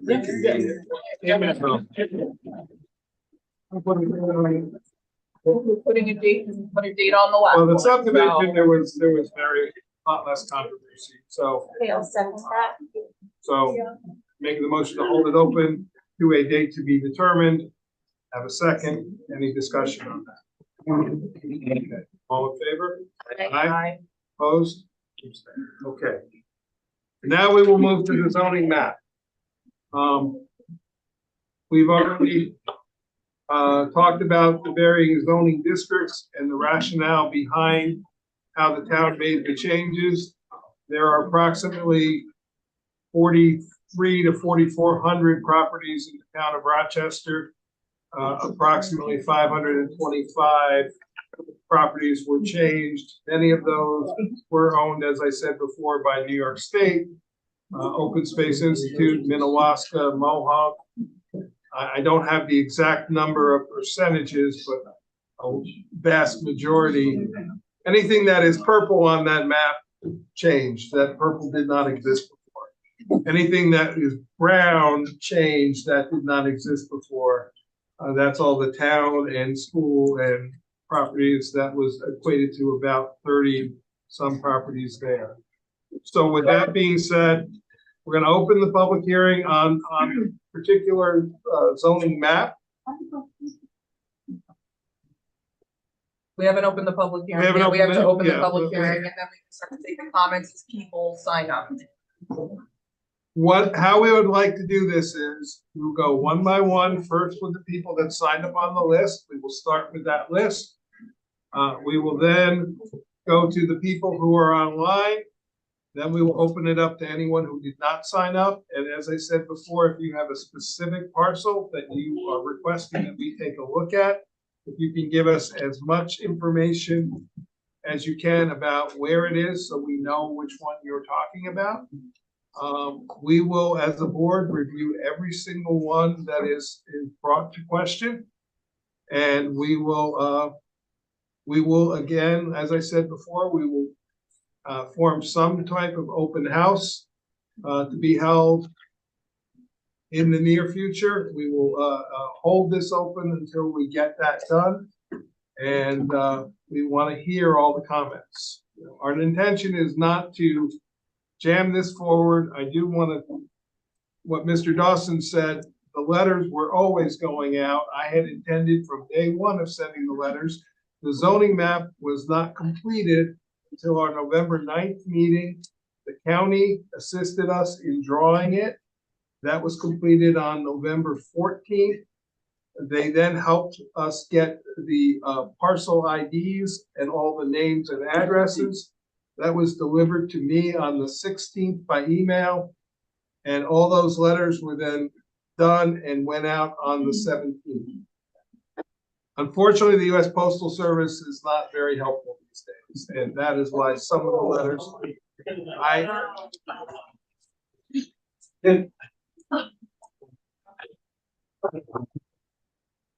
can keep order, please. It would be very helpful. So they were mailed out on the 17th. It was the earliest we could possibly mail them out. And as we said before, today is step one. Today is the public hearing. It is not the only public hearing. We will continue to take information. The plan always was to continue to take information. We were never going to close this public hearing tonight. We are not able to close the public hearing tonight because we are still waiting for the county and the local planning board to offer their comments back. So we are here to hear from you tonight. I'd like to try to keep it moving since there's a lot of people who want to speak. If we have specific questions, we can address them after or offline or at that workshop that we will schedule. So if we could let everyone who wants to speak first, and just let us know which parcels they would like us to look at. So with that, Kate, if you would start. Randy Hornbeck. I'm Randy Hornbeck. I'm at 4480 209 Stone Ridge. As you come into Rochester from Marbletown, I own both sides of the road all the way up to the cattle fence. Most of you know me. I got 4 letters of the 527 that were sent out the day before. So it was a pretty horrible Thanksgiving. My carpet was pulled out from under my feet. Commercial land being taken. Septics have been in since I was a kid. Plans for my children to stay here, put a business in, grow. I don't see that happening. You know, oh, but Randy, you could still do agricultural, this and that, small business. My kids watched me farm for 25 years. Still not rich. I'm always dirty. These things are always broke. They don't want to do what I'm doing. They want to do something different, you know, and that's their right to do it. I was asked, why are you taking the commercial? I asked, why are you taking the commercial land from me where my cows are in Illinois? Because you're not using it. So I guess I should have glommed it up with a bunch of junk cars and some farm equipment. So I'm using it. I guess that would have changed it, you know. I think this whole thing was done wrong, pushed in way too fast, as we just talked about. Here we are heading to December, what, 15th is your deadline, did you say? No, that's not a deadline. Okay. That's a moratorium. That's a more, expiry. right. It's not a deadline. Is your goal to get it done by then? Not necessarily. Yes or no? No, It's not. no, we will not hear. Okay. That's the moratorium date, and that is not our goal. So yeah, I think this whole thing, this mapping, you know, who wants to put a house on the corner of Kaiserreich Road at Aaron Mahoney's piece?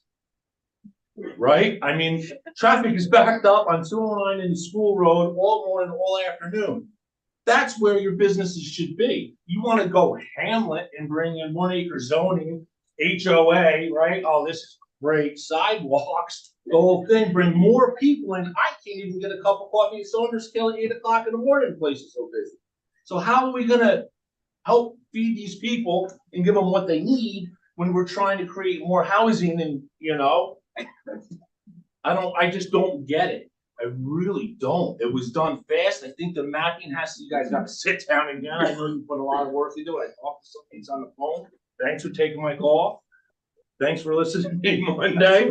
I mean, you know, but it was just way too fast. You know, we gotta slow this down here. You gotta relook at those maps. You know, that's for sure, you know. Commercial land belongs on 209. How many cars a day go down 209? Well, 13,000, more than that, right? I've been there 25 years right there doing the I see. You know, that's where your businesses should be. You know, limiting you're just cutting it. You're taking out my retirement. I'm not wealthy. My retirement, this was my plan, was knowing I have commercial land, I have my business, I could always do something and make sure I survive. If I get sick, my wife gets sick, my kids get sick, something happens, I have something to fall back on. You just cut that right in half. You know, and I've been paying on commercial, my house is commercial. I've been paying taxes on that, and everything else is commercial land, and like it was brought up before. Now you're gonna pull that, I'm not getting a break. I said to Jeremy joking, I said, my taxes go down, he laughed, he said, your taxes are never going down. You know, that's just the way it is, you know? You're just way too fast, and honestly, your mapping's all over the place, I think. That's it. Thank you.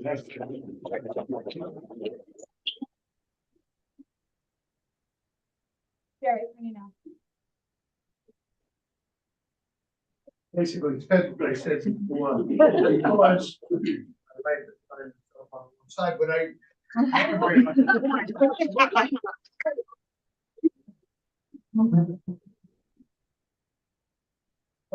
here's an issue that was brought to light after I spoke. And I find this intriguing in that you're taking away part of our rights, and appreciate Jack, what you had brought up, and having, as you well know, sat on that very board. I was not aware in that first board back in 7 to 9 that took place, because I actually brought up the 5 acre issue because we were down to 1 at that point. And I said, we can't go any further than that for that very reason, because of the elderly and the owning of the property and what they do with that. And I've not heard of what you just said until you said it about opting out of that. But what is something that has not been brought up in regards to opting out of is the fact that you're gonna take 50-foot setback and you're gonna add 50% to that setback and make it now 75 feet setback. And I'm just agreeing with what Alex brought up before, but you're then giving it to the other side in the hamlet, in which, and whether it be the 25 foot or 35 foot, it would, I'm still trying to decipher who knows what and who knew it and when you knew it. And I've spent 32 years in the FBI. I sort of learned how to understand things when people spoke. I am totally lost here tonight. I admit that. My daughter will tell you I've been lost for a while. The point is, you're gonna need a lot of workshops. You're gonna need to explain this stuff to us, because that was just one of many things. I couldn't write fast enough to get this information down. But I will say here and now, Jack, thank you. We're opting out of that parcel that I got, that brand new PL 10. Thank you. Sorry to bother you all again. Tony Qualichuk. Okay, I'm gonna be Walter. You that know me, that's great. You don't know me, you don't want to. All right, couple of comments. Poor choice putting this at the end, you know that, right? Don't know if it was by design, but It was because this was adopted, this public hearing was set after the first 2 were set. you didn't know till about 3 or 4 days that you were gonna have this type of turnout. I knew I would have a big turnout, but it was, Am I- yeah. I request to be able to just ask a question to the audience. Is that allowed? Or what allowed? Yeah, permission of the board. Go right ahead. Okay. The zoning change, the map. Who in here is positively affected by it? You don't have to tell me, but you can.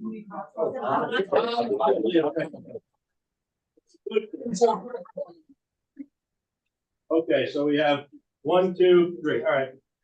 Who in here is negatively affected by it? All right, so it's close. People were positively affected, they chose not to come.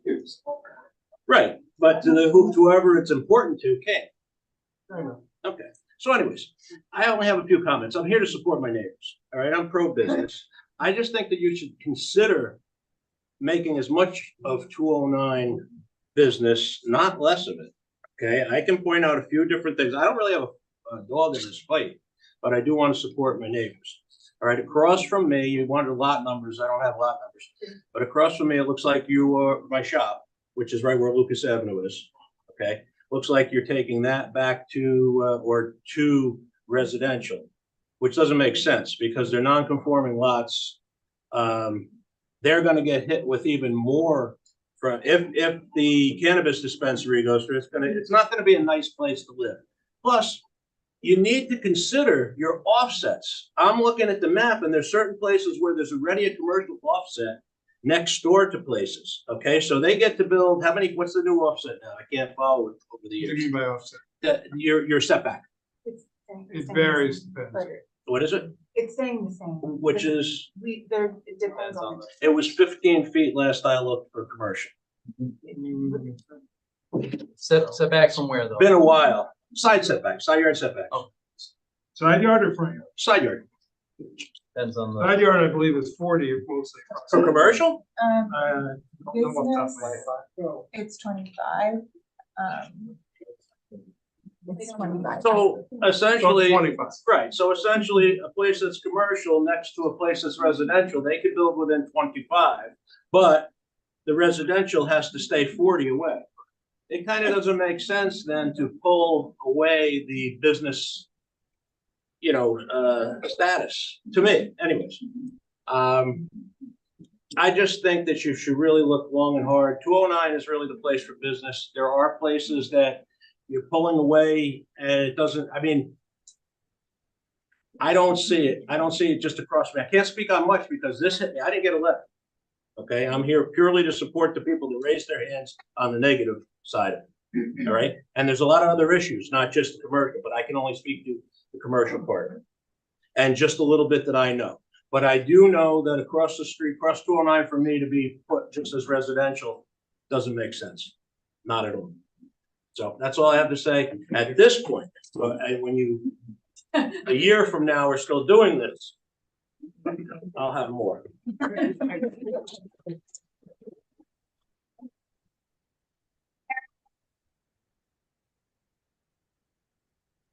Good evening, everyone. My name is Erin Mahoney, and I'm a resident of the town of Rochester. My family has deep roots in the town, having settled in the area in the late 1800s. Yes, 1800s. I, like many of the other individuals in this room, have a great amount of love for our town, and that is why I'm here. I believe the proposed change to zoning will have an overall negative impact on the town and subsequently the land that I own, which has been in my family since 1904, over 120 years. I own 3 parcels of land in the town of Rochester, all of which will be affected by the new proposed zoning laws. 2 parcels are proposed to change from business, commercial, to AB3, whereas the other parcel where I currently reside is changing from AB3 to low density residential. I'm here, however, to speak about only 2 parcels. The 2-acre corner lot located on the northeast corner of Route 209 and Kaiser Road that Randy had alluded to earlier, and the adjoining 1.5-acre lot on Kaiser Road. Both lots are currently zoned as business and have been for as long as I can recall, and I strongly believe that they should remain that way. The corner lot is located at a very busy intersection with a traffic light, one of only 4 in the entire town, which lends itself to being a commercially zoned area, not agricultural. Some of you in this room knew my grandfather, Mike Mahoney, and my grandmother, Mark Mahoney. They were approached numerous times on whether or not they wanted to sell that corner lot. and my grandmother on her deathbed would not sell because she wanted to keep that and hold on to it so that my son, her great grandson, would have a chance of having a good future in this town. And by changing the zoning, you're gonna take that away.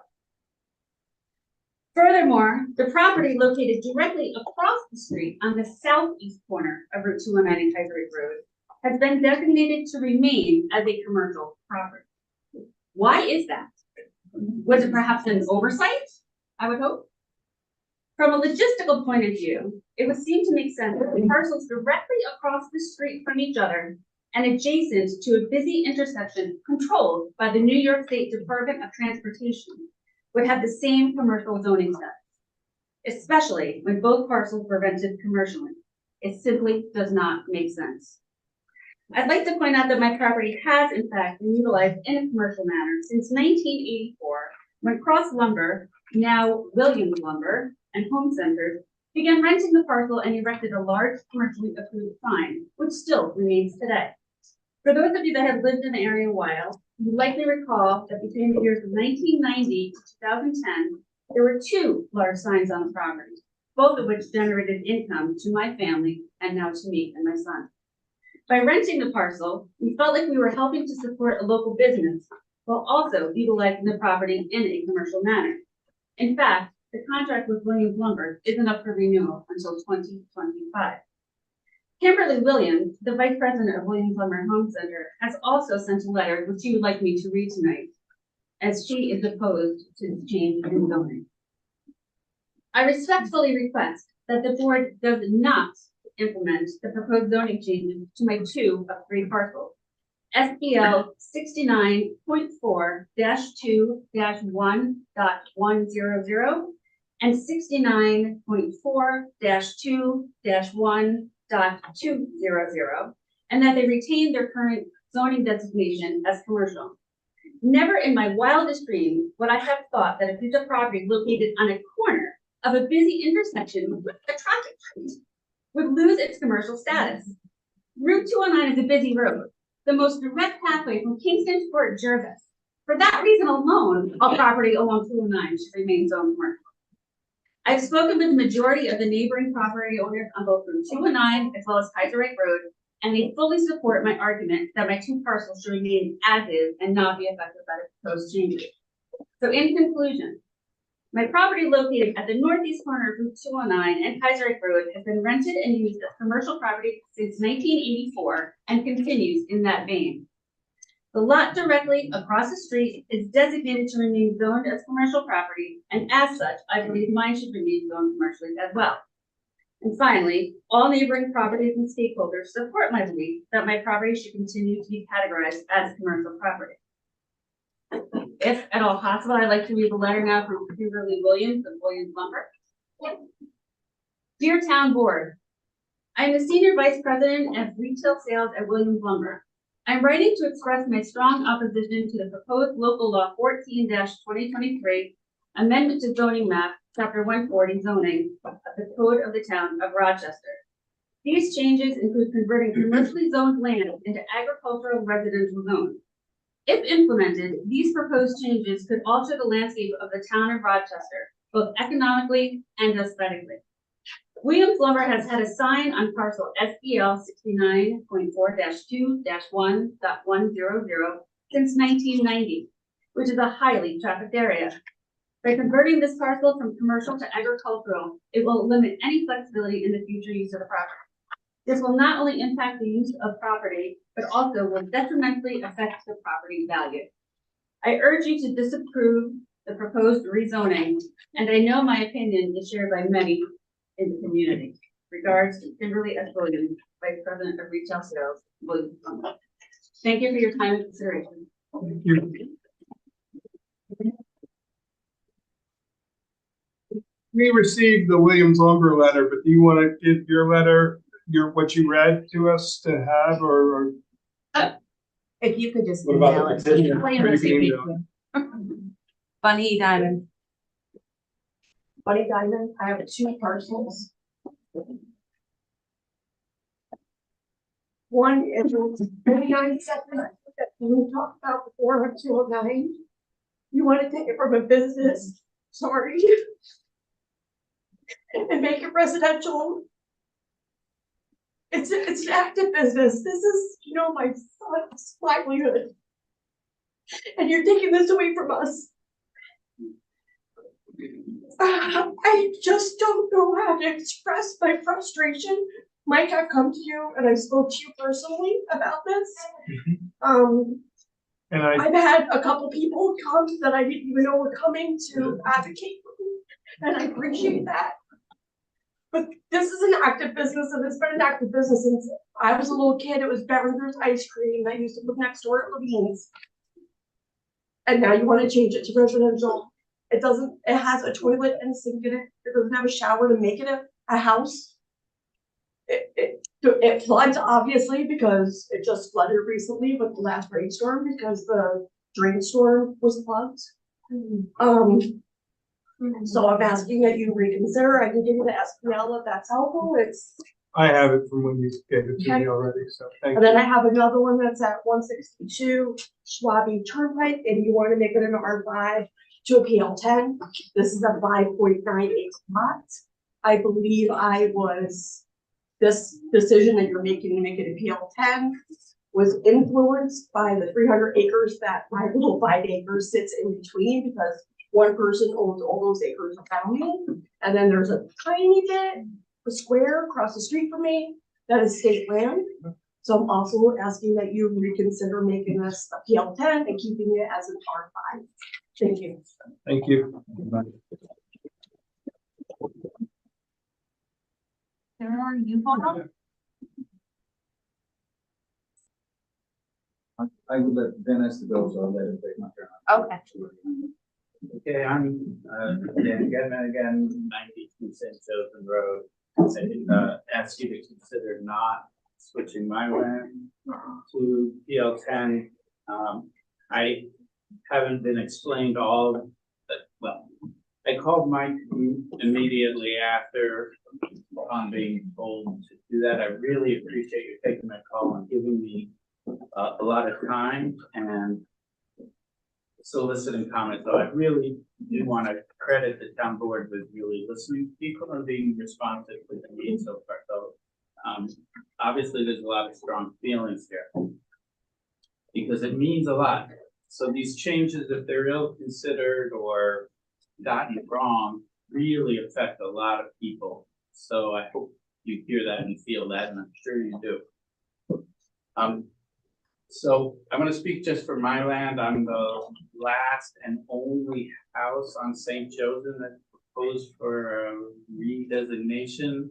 I think there's 15 or so parcels that are 2 or 5 acres, and mine goes from previously 5 to 10. Just doesn't make sense in the neighborhood context, road context, all of that. So just speaking to that part of it. And I think for the general concern, just to highlight that these changes, when we make a zoning change, do have an effect for people, even if you're grandfathered in, the changes that you can make with respect to it or that your kids can make to your property are affected by it. So we have to talk that piece out too and consider the long-term historical effects of making change. Thank you. Thank you. James Syed, I'll yield. David Brannick, Basically, it's the same situation that a lot of people have, except the new zone to the designation of PL10. And given that the neighboring houses don't seem to be in that same situation, it was just a little confusing. After the meeting, I'll be happy to give the I think that, generally speaking, we have frontage along the Coxon Hill, and it's just wanted to know whether you could provide more information as to the context of the rezoning or the areas, Nutmeg Road, that were next to the Coxon Hill, and why or when. why some parcels were, redesignated, to be PL10 and others were actually redesignated from R5 to R2, so, it's a little confusing. And, what other, if you can also talk to, what other factors influence the rezoning, whether there's considerations from DEC or the involvement of perhaps Open Space Institute or Mohawk Foundation into these rezoning decisions. Okay. And I'll be happy to answer your questions at a later time. I just want to get to everybody tonight. For those here today.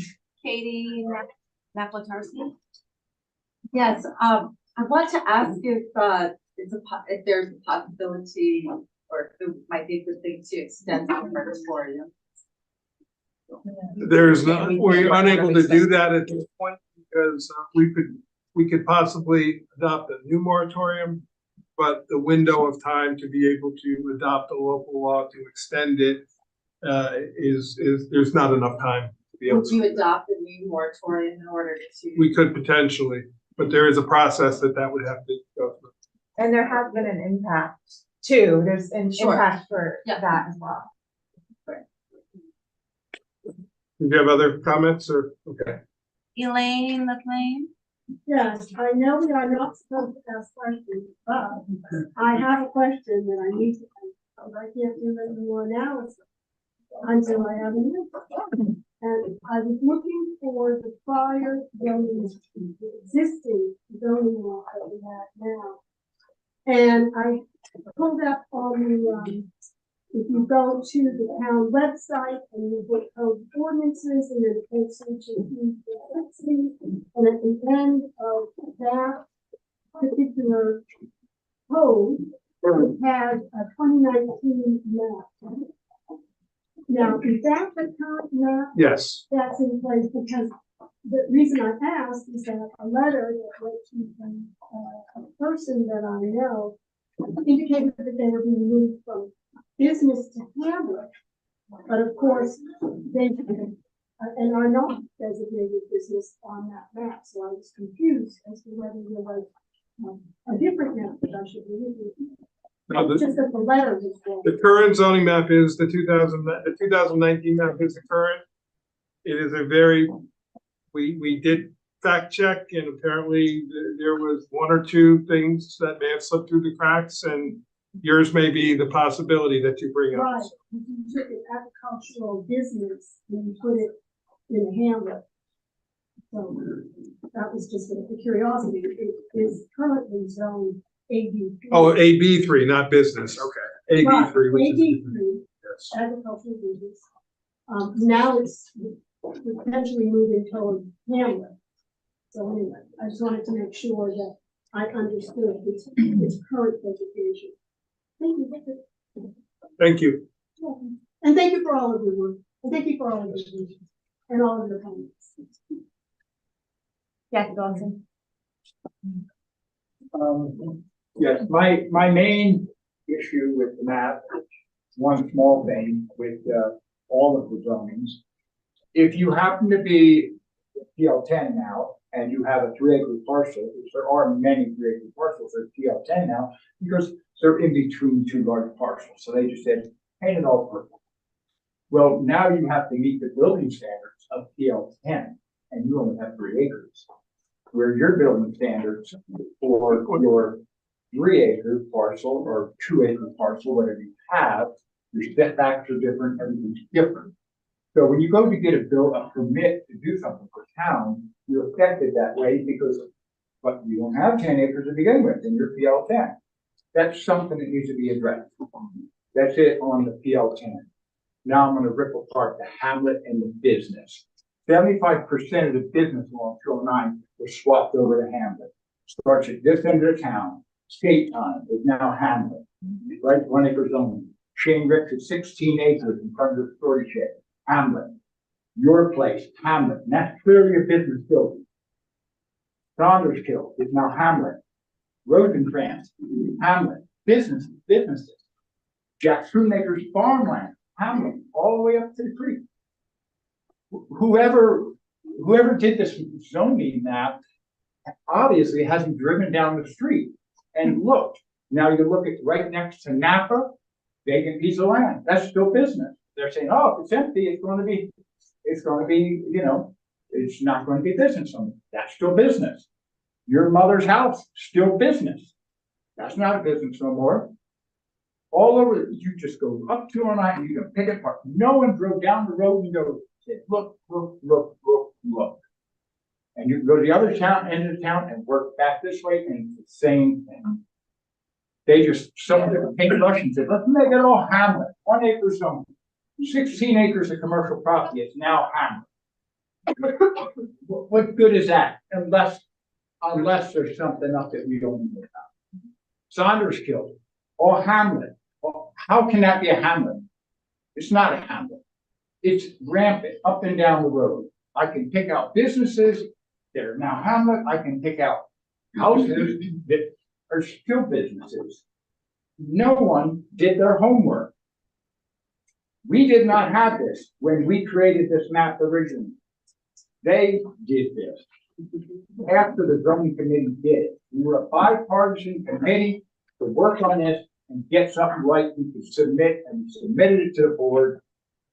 And these people did this to you, and they didn't even think about it and don't even care. But take that to heart. If you're purple or you're green or you're blue and you go to get a permit, the building department's gonna say, you're this, and that's the standard you need to meet.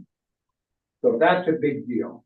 So all these little parcels, these small ones, like you go up to the very top of Lawrence Hill, and boom, right there, one piece of property. Out of the blue, a different color. Talk about spot zoning. I mean, it was like they didn't want to do spot zoning, and so they just wiped the whole 209 sector out. But they're doing so, they did spot. Why would anybody want state on 209 to be a hamlet? 1 acre zone, unless maybe, I don't know how much land they still have left there. Maybe they want to throw a couple 1 acre houses on. I don't know. And this just looks fishy to me. Horrible. I think there's a lot of, oh yeah, we'll take care of that for you. A lot of that on the phone. And then somebody, oh yeah, all right, we'll change that for you. Okay? Years ago, Mike Fink, you still here? The old mine out there, that's all hamlet. You know, it's great, that's fine. But that's been changed a couple times. We can't let this happen. It needs to be what it is. If it's going to be a hamlet, let it be a hamlet. If it's a business, it's a business. They want us to put it in, oh, you can put your businesses up the mountains. My business down in 209 did it was business, not business anymore. Well, not today, it still is. That was always going to be a commercial retirement business for me. Business downstairs, house upstairs, and that was just another way I could hang on to my retirement. And they're trying to pull that out from under me there. Just having it's got a crappy mobile home on it, and that's why it's a crappy mobile home. Plan was to rip it out and put something there when the time is right. I'm 73 years old. I don't need this crap. Okay, that's why you have to be involved in committees and boards, so you know what's going on. You know what they changing it do to you. That's all I have to say.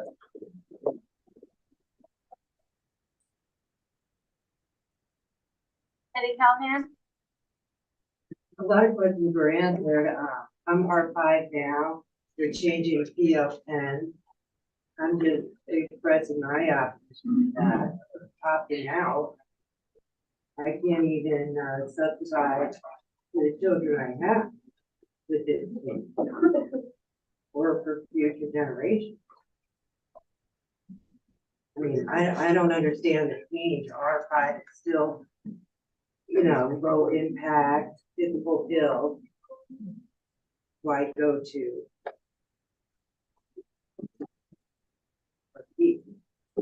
Which is a hard build anyway. Alex. Oh, Yeah, sorry, did you want to answer? Can you just tell us your address for that property? St. Joseph, it Okay, ends in 131. that's fine. Have your name and St. Joseph. That's enough to find it. Thank you. Alex. The last name. Of course. Okay. Jeremy Backoff? I'm over on 4455, and I'm surrounded by like point this acre parcel and point that acre parcel. So I think mine was also sort of just brushed over with a large brush. I do have a couple of questions. Maybe I'll pose them as rhetorical questions. I'm not going to get an answer, or if you wanted to answer, please do. The first one would be, is there a good reason why we shouldn't be allowed to opt out? I hear a lot of people using language like, you just changed my thing, you just changed my thing. But I don't really understand. No one asked my permission to do anything with the property that I pay taxes on. So is there a reason that a person couldn't opt out? Is there a reason for that? There's not a short answer, but the zoning law and the zoning map are what they are. Certainly the town board can take into consideration what somebody believes their property should be, and that's part of what this process is for us to get feedback from people. So it's not a matter of opting out, but it's a matter of whether how the board designates it. So that's sort of the short answer. I guess it's the equivalent of opting out, but there's no legal way to just allow a resident to opt in or out of a zoning designation. They can make a request. The town board has to go through the legal process of assigning it a zoning district. And that's what we're doing with this process. So in essence, you are telling us right now that you don't like what we have proposed. So that is your way of telling us. Yeah, I would opt out personally. And then the other question was, folks are speaking in terms of you and this and that, and I don't really understand sort of town politics that well, so forgive me, but these changes that have been proposed, is there, because there's obviously a lot of people here who don't want these changes made, is there also a huge number of people that want to do this to us, or is it just like the six of you? Who, I don't understand how this works. So the process is that the town board does the legislative actions. As I said earlier, this has been this particular process. It goes back to 2016 when it started being looked at.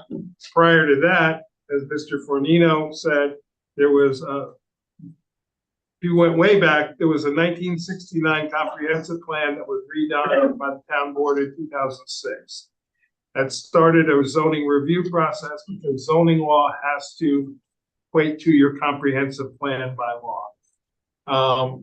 That was achieved through two different committees in 2009, which was the committee that Mr. Fornino was speaking about, that he and I served on, along with 8 other residents. The outcome of that was most of what you see in the current zoning map that's dated 2019. The reason in 19 there were a few changes here and there between 9 and 19, but they were relatively small number of changes that were made. So the bulk of that map is the result of the 2000. The R5 was a brand new designation. The AB3 was a brand new designation. So the short answer is yes, this body, as elected officials, we are the legislative body that creates the local laws for the town based on input, and then this whole process is our way of getting input. Okay, and then in addition to the people that I've never met before who want to impose their will on my properties, is there any other sort of like larger, like hidden hand that tells you to do stuff, or like some Agenda 2030 thing happening here? No, I can answer that emphatically. No, this board spent a lot of time the last 2 to 3 years looking at the subdivision, the zoning code. The map was the last piece that was done because you can't do the map until you have the zoning code, because you have to know the criteria for your zoning districts. So we started the map this summer. We held many Saturday morning meetings here, 3 to 4 hours, at least 2 a month for most Saturdays. Ultimately finished that process earlier this month, which is how we got to here. And as I said, we will hold this open and review all the comments we're getting tonight before we make any final opinions. And we will be back to another public hearing with another product before that happens. But you asked, are there people that are asking for these zoning changes? Absolutely. There are. I mean, part of what we're doing here is we talked about cannabis dispensaries, right? We could allow cannabis dispensaries in every parcel in town. Do people want that? I don't know. They need to tell us if we want that. Right now, it's limited in terms of where it could be. Well, we couldn't in every parcel. Yeah. Sorry, you get my point. Commercial events facilities. You know, people don't want a wedding venue immediately next door to their home. It's gonna keep them awake at night, it's gonna have noise, it's gonna have traffic. We heard somebody here talking about short-term transient rentals and how that's a problem. So, I mean, this is terrible to have this kind of like anger and frustration, but it's also a conversation that we need to have because some people want the town to be one way, some people want it another. So unless we're talking about it, you know, I don't know. Are we making all the right decisions? Almost certainly not. But we have to try, we have to listen, we have to figure out what's right. So that's Okay. But there's likely not a group of people who want to take away certain zoning for certain people and farmland and stuff like that. Is that? No, people typically are not voicing that they want to take away other people's rights. So the way that there might be some of the ideas behind, say, PL10 would be making lands that are important and have like a value to the natural world, preserving those so that we're not like developing the entire town and losing the ability to have our clean water sources and our physical wildlife to go. That's the kind of like voice that you have in some of the conversations where we're trying to balance, you know, those ideas with the needs of the people that live here and have property here and, you know, are offering the feedback that you're offering. What is your name again? Did you give your name? Yeah, so I'm Jeremy. I can give you my address. It's 5767 Route 4455. Thank you. Do you have other comments? I have a whole ton of other things to say, but I'm gonna shut up and let other people talk. I'll be happy, you know, if you want to speak with me directly afterward, I'm happy to do that. I'm happy to give you my information. You can call me, you can send me emails with your questions. Okay. No one else. Okay, so there's no one else that is currently signed up. So we're gonna go to the next. No, please, I give my spot with them. Oh, yes, I'm sorry, go ahead. Foster, lived in this town for 37 years, Rock Hill Road. My law, 3 different deeds are not affected, but I'm here as a resident of the town. I definitely hear a lot of open support, but we are the town. You are the board, the town stays before change. And I'm happy to hear the openness and willing to hear us, but there are certain questions that have to be answered. There has to be a dialogue. It will not be hatched out of an egg and come to be and we all have to get it. That definitely each and every one of those comments have to be valued, discussed and rediscussed. It's not something that can be voted on today, and with the amount of feedback that we get here, it's not something that can be closed in a year. We need the time to get it together. There are people here that think about their kids naturally, and they want those lots, and this is their bank accounts. This is their 401k. This is whatever that is. Cannot come and go and be decided by the board just like that. Every precaution has to be taken in order to hear us, because we are the town. And we are here not by election.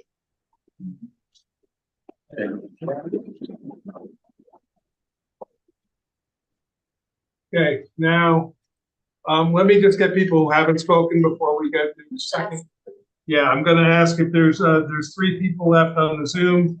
Do either of you want to speak, regarding, the map? I see, named Kim Sutter, Neil Cohen, and the other is just a phone number ending in 5304. So do either of you wish to speak? No, thank you. I spoke earlier on the subject. Okay, thank you, Mr. Cohen. Hearing nothing from the other 2, I'm gonna go ahead and open it up here to people. Okay. No. Yes, did you wish to speak? No. Okay. Okay. So anyone here who has not spoken already, I just would like to give everybody the opportunity to speak once before we do second rounds. So, in the backs. My name is Nick Ryder, I live at 4616-209. I'm currently zoned, residential agriculture, under the new proposed plan of just the, neighborhood residential. Talk about affordable living, affordable housing, let's face it, we live in New York State, nothing affordable. I have to supplement my income. I'm in agricultural area. I have livestock. We raise our own food. Currently saves me thousands of dollars a year, and that's can just be taken away and lower the value for somebody that I might want to sell or give my property to, or what I don't see as a benefit. That's what I came as my primary concern when I walked in today. Frankly, what I think is a deeper concern for me, you know, it's gotten a little bit better in the last few minutes, but is a cavalier and kind of aloof attitude that I've seen from some members of the board. Taxpayers are speaking, saying how they feel, and honestly, an answer of I don't remember what I had for breakfast. It's unacceptable. You're dealing with our lives. That's important. It's important to us. Should be important to you too. That's it. Thank you.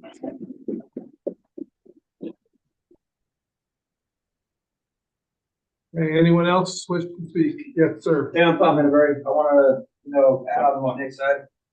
Especially I've noticed certain members that have been here their entire lives speaking. Some of you had smug looks on your face. You're apparently elected officials. You work for us, is what you do. We pay you, technically. You're elected officials. So when members are speaking, Jack Dawson, for one of them, I saw you bathing, straight up give him the smuggest look that you had of disgust. That's okay, right, he does it every time. It is not right to do. I see a few of you have done it the whole night, sunning on your computer, not even paying attention. It looks to me like you don't even care about the community. I don't know what outside influencers you have that might be telling you guys that, oh, we want all this other land. People like myself that's been here my whole entire life, I don't know who's influencing, but I don't want them in this town. And you should not appease them. You should appease us who have a life in here and been here. I've been here 42 years. In Marshalls, my neighbors, they've been here forever too. For generations. Forever, for generations. And you're gonna screw their land up too. It is not fair at all. It's not right what you're doing. What you should do from all this tonight is whatever plans you had, just leave what it was alone. What's that term? If it ain't broke, don't fix it. That's all I got.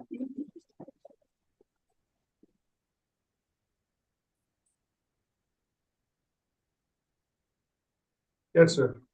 Observationally, we own a parcel in Little Valley, about 70 acres.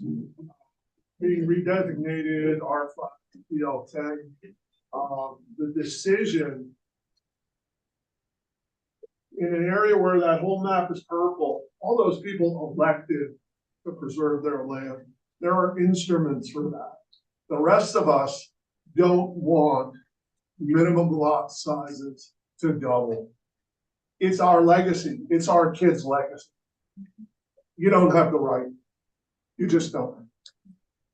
Can you tell us your specific parcel? Do you mind? I don't have the SBL. Do you have the address? Or it's a vacant lot? so It's there's no not, address. it's not vacant. It's Squirrel Valley Road, it's Conklin parcel. Okay, I don't know the- that'll I help don't know us. the SBL. Name is fine. Name will It's fine. owned by 4 or 5 folks. Conklin's usually the first name. Okay, we'll find it. Thank you. No, it's, when you double a minimum lot size, you have vast legacy effects. The legacy effects are huge. I just think you should look at that first before you look at what you want to preserve. Thank you. Who wants to live in their parents' house? We can. For now. Yes. Most of the PL10 targeted is bordered by Minnewaska, you know, preserved land already. which is thousands of acres. I mean, the purple area is almost half the town. Yeah, it's. Do they pay taxes or they tax? They do, it's a de facto preservation. If I don't wanna do it, you can't make me by doubling my lot size. My minimum lot size and doing things like that. It's not fair. Not fair at all. Okay, anyone else wish to ask in the back? Our property has been agricultural for years, many generations. And we are that little square box at the end of Lawrence Hill Road that John Dawson has spoken about. And now you're turning us into PL 10. I just don't get it. It's farmland, we have a barn, we have open fields, we have an apple orchard. And now it's PL 10. There are no wetlands on the property. There are no ledges on the property.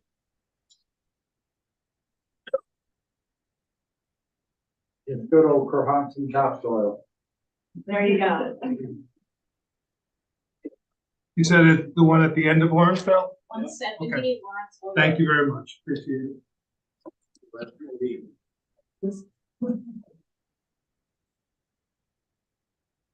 Anyone else? Just want to Yeah, know, go. like, any. Go ahead, Bill.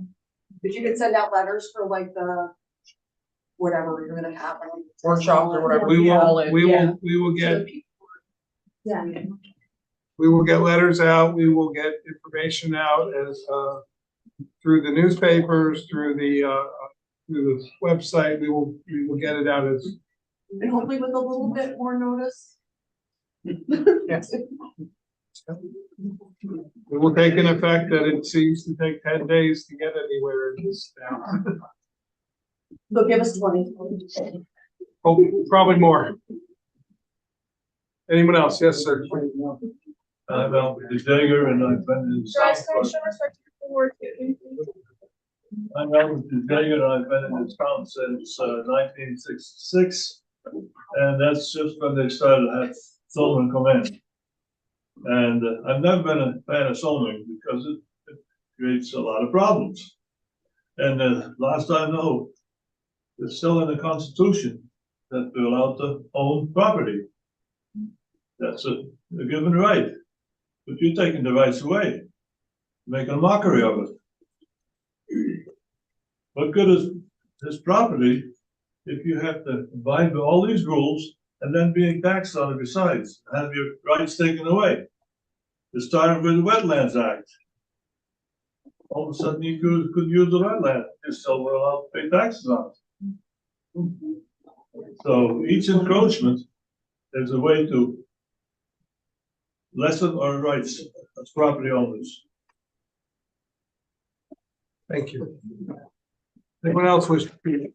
I just have a quick question about, like, how the determination was made at the corner of 209, like some businesses are residential, like, what was the determining factors? Like, what was the criteria in order to, because I think Randy had alluded to, like, a comment being made, like he wasn't using a commercial. That's exactly what I was told. Well, I'll answer. So, yeah, absolutely. We tried to look at a couple things. We tried to look at the current use. We also looked at the underlying area of where there are wetlands, where there is floodplain.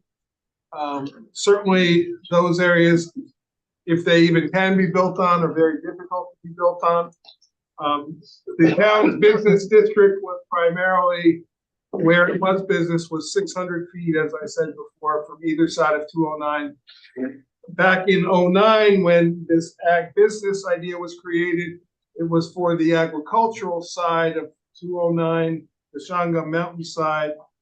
If you want to put a location, it's the Kelder farm area and all that. We created this ag business district for the first 400 feet for that stretch. It wasn't all Kelders at the time. Now Kelders has purchased more of that property, but originally there were 4 or 5 different farms there.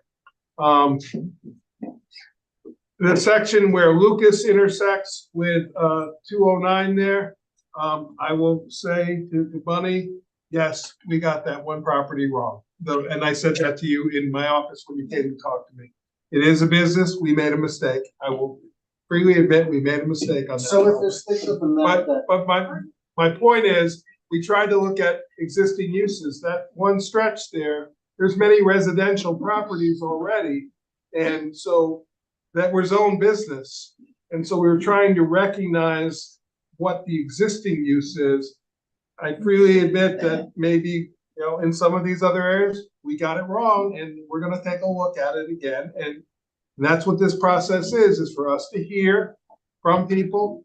These are proposals at this point. We want feedback. We're gonna take that feedback and have more discussion. So, but the short answer is we try to look at existing uses. We look at compatibility from neighbor to neighbor in response to the part about the hamlet. Hamlet and business are both 1 acre density. Hamlet actually, if there's community water and sewer, allows for less than 1 acre density. The goal in bringing the hamlet out on 209 is to try to expand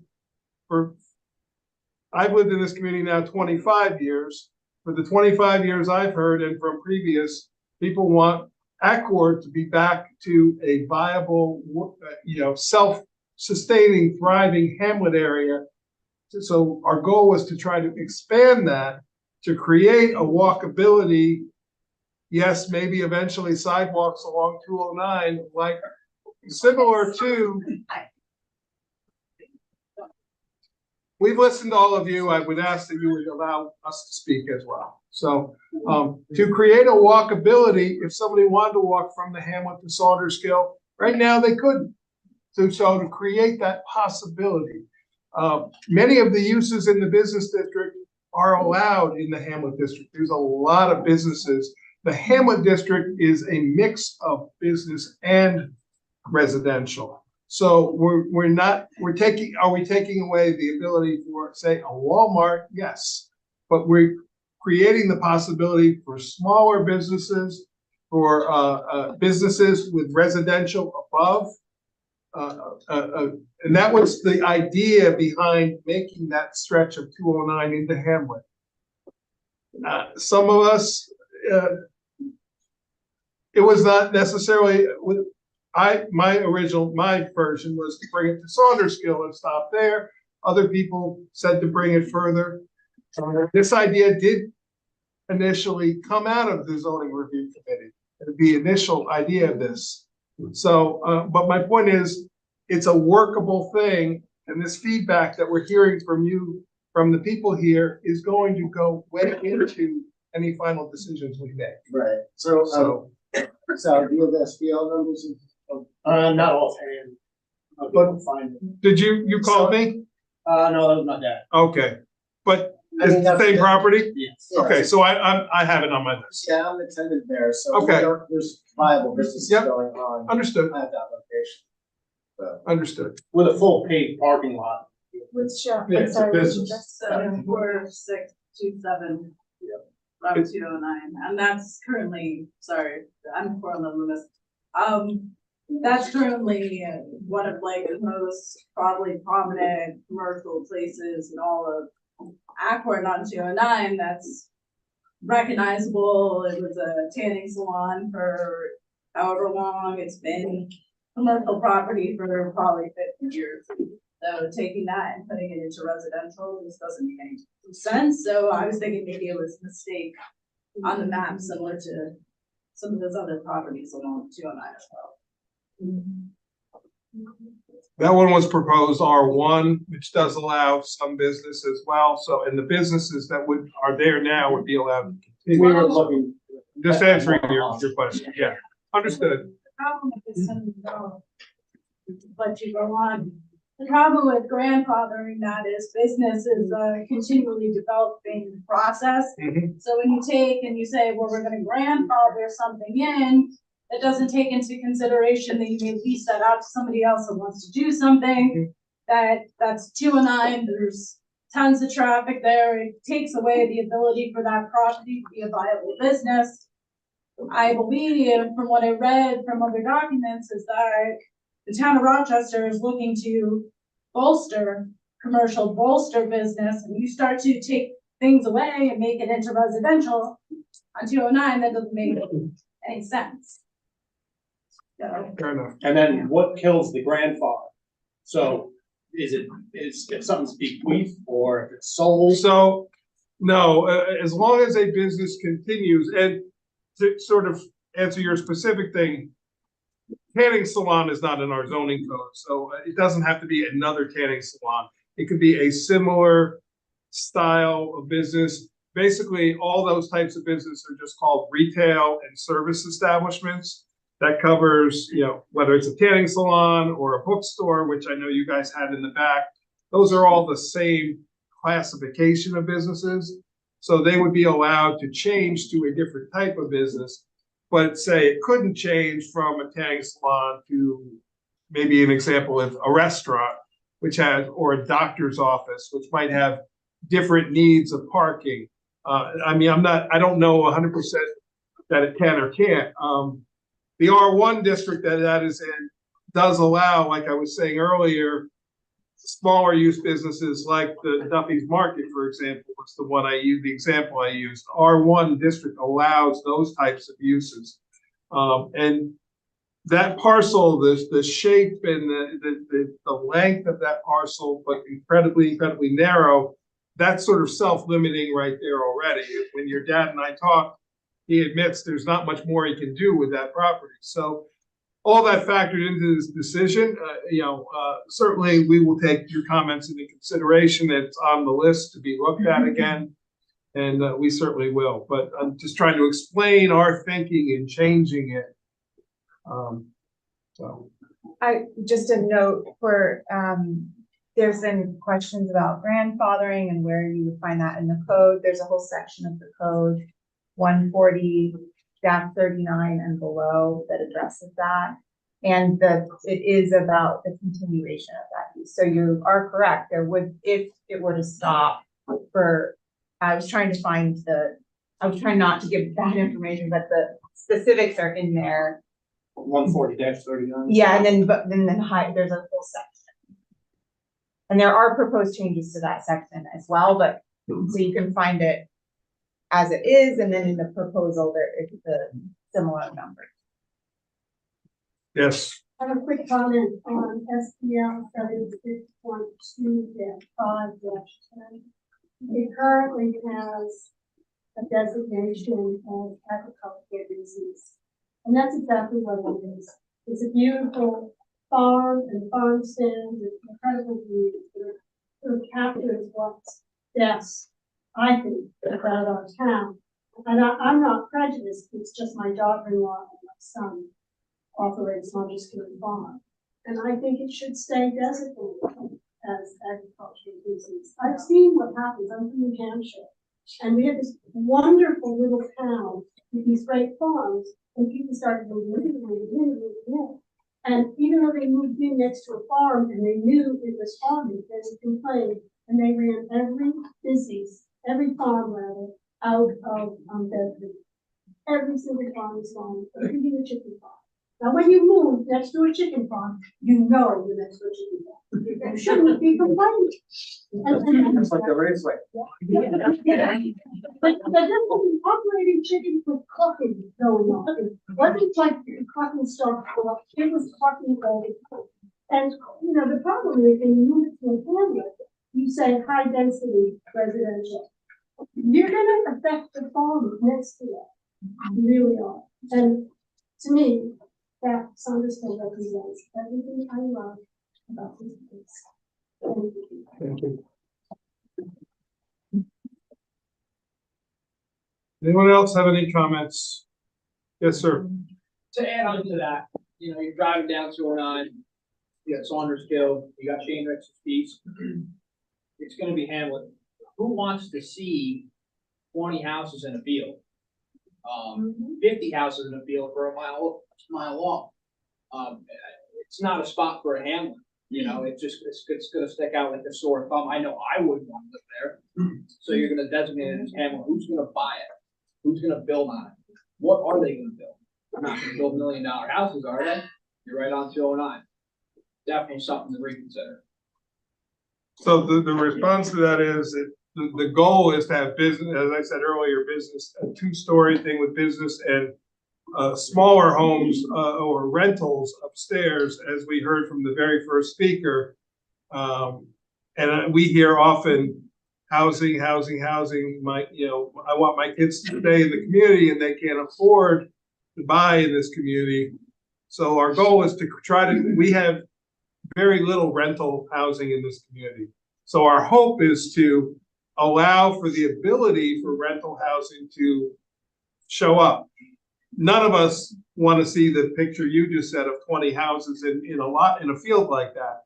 What we could hope to see though is maybe 3 or 4 smaller buildings that were businesses, similar to Mr. Dawson's property, where there's residential upstairs and business downstairs, as an example. More like that, and that type of, so that was the thought process behind it. Whether we got it right or not wrong, I'm not sure right now. I'm tending to think maybe we got it wrong, but I'm just saying that that was the reasoning behind our thinking. It may not have been a perfect reasoning, but that was our thought process. So, and thank you for at least for hearing that. So, anyone else wish to speak? I just have a quick question. Before all of this work commenced, did anyone actually go out and speak to the residents and say, hey, this is what we're proposing, what do you think? Like, did anybody do any kind of beta testing or any kind of voice of the customer, or do anything to do a market analysis, some kind of analysis to say, hey, do we really want to waste 6 years of our time and Saturday mornings to work on something that potentially is going to cause the town to be in an uproar? I mean, I was in St. Martin and my phone is ringing and my son's calling, his friends are calling, look, all this stuff is going on. I'm like, what is going on? You know, I mean, it seems like all of this work, and I don't doubt for 1 minute that you put in a lot of time and hard work and energy but for what? I mean, like, if you design something, I have an engineering background, right? If you design something, you want to find out what the end result is. What do customers want? What products do we need? So you design something along to meet the demand. I don't think that was done here. I mean, I don't think that, I mean, all of us here, I've never seen so many people come to a town board meeting, which is so encouraging. And I've lived here for 51 years of my life. Well, actually 50. But I think that I don't know, we have to do better, I think. And So I can sort of respond. So none of it was a waste of our time. None of it was a waste. A lot of it is response to what we hear every day. We get phone calls as board members. We talk to people. We hear, oh, there's so much change. I'm worried about growth in the community. I'm worried about this. I'm worried about housing. I'm worried about the environment. We take in all this and it's balance. And what you're giving us feedback tonight is part of that balance as well. So we have been hearing, as I said, I've been here 25 years. I've been involved in land use and zoning in this town since the very first town board meeting I went to. Like all of you in 2003, I knew nothing about any of this. I'm far from an expert, but for 20 years, I've been working and doing land use. In answer to your other question, back in 2006, the meeting was nowhere near as civilized as this. It was in the firehouse, and there were physical threats made against residents, against board members. I want to thank everybody here as your consideration, for your patience, for how you have conducted yourselves, and we all should applaud you for that tonight. So thank you very much for that. I understand that this letter is that you got is very upsetting. I also understand that we're going to work really hard to take all that information in, and we're going to consider all of it. We're not going to be making any decisions in the near future. And ultimately, we have to weigh everything. The people that were here tonight, other people, and as I said earlier, the people that are satisfied with this, they're not coming here. I've probably gotten at least 30 phone calls in the last week of saying, I support this. I've gotten probably as many saying I'm against this, and then all this here tonight. So it's balance. Your points are valid. Everybody's points are valid. We've tried to answer what we can tonight. It's not a great forum for that, and but we'll take all this information in and process it and be back with another version at some point. And in between, we will hold these workshop or open house meetings or whatever we're going to call them, where we can have one-on-one or one-on-five dialogue with people to say, hey, this is what we were thinking. You know, I would like to talk to one person and say, tell me, what do you think your property? There's some people who think that their property should be zoned higher density. There's some that think it should be zoned lower.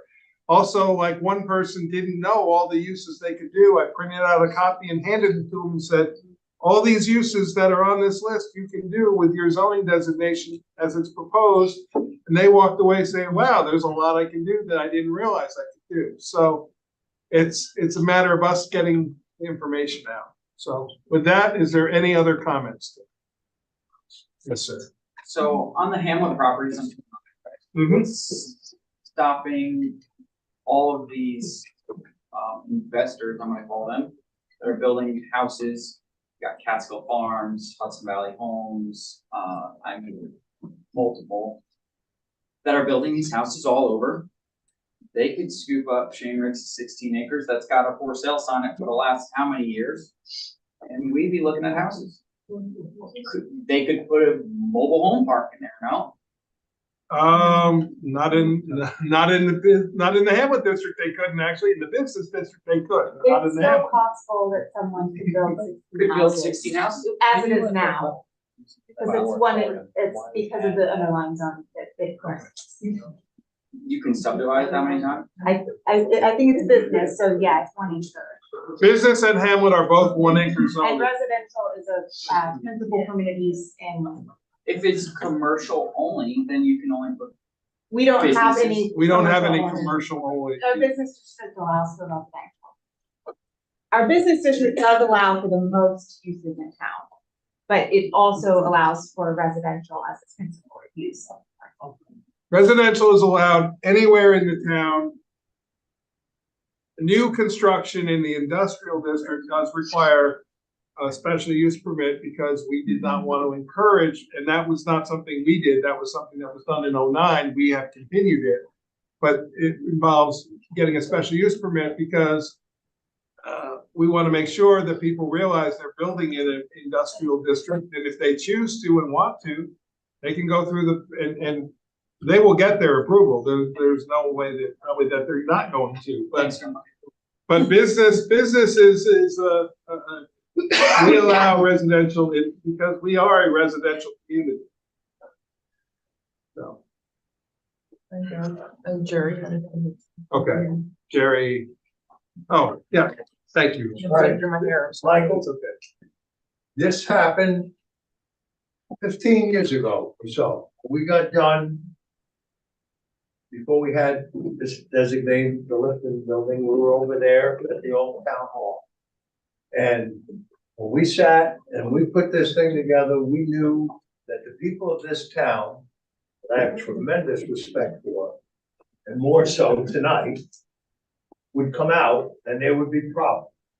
And we had problems. And as I spoke in my letter, we had legal problems and we were sued by certain people who qualified. And we then had other problems and we ended up taking to the firehouse because there wasn't enough room to have that number of people. And a certain person who put up a legitimate structure up on Airport Road, and that turned into what I saw as something that I never wanted to be another part of, which was telling people what they couldn't do with their property or what the town was going to tell them what they could do with their property. And it was really disturbing until tonight, and I'm proud of everybody and half the people who had to leave because I gotta get up and work and I see my daughter's gone.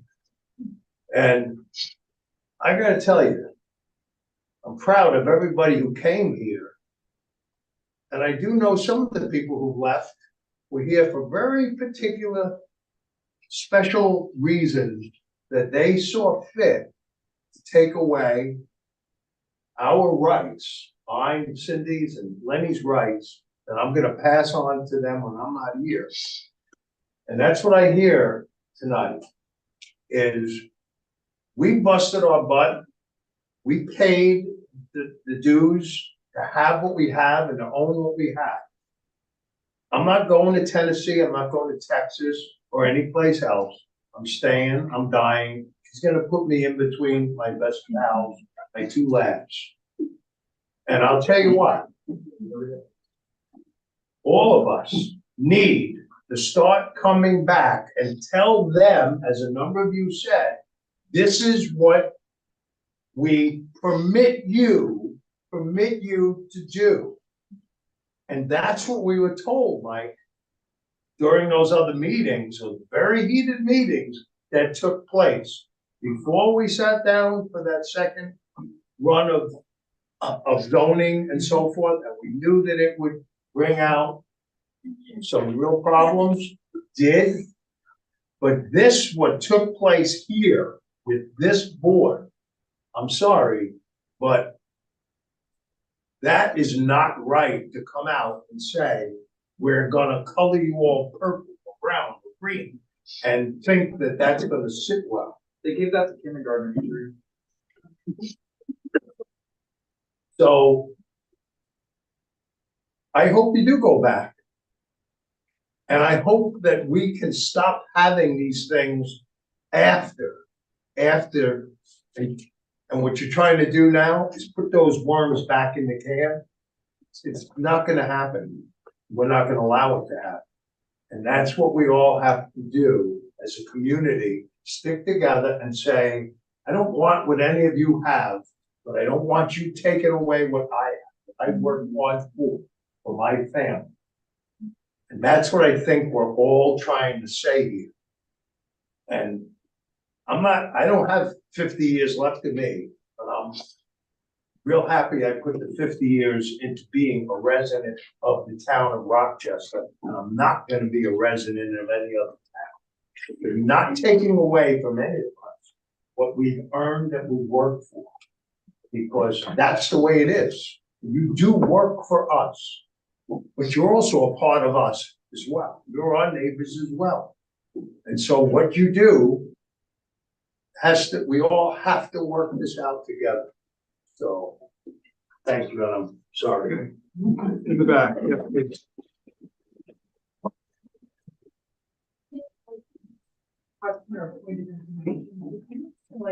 I'm sorry, can you speak up? You're very quiet. Point of information or question, could you possibly explain what happens if the moratorium expires? Are there concerns Sure. here regarding that? Yeah, and I thank you for that. So, Adam mentioned to explain the moratorium. So in the early part of 2022, at public comment periods of town board meetings, a number of people came and expressed concerns of change in the community, of development, of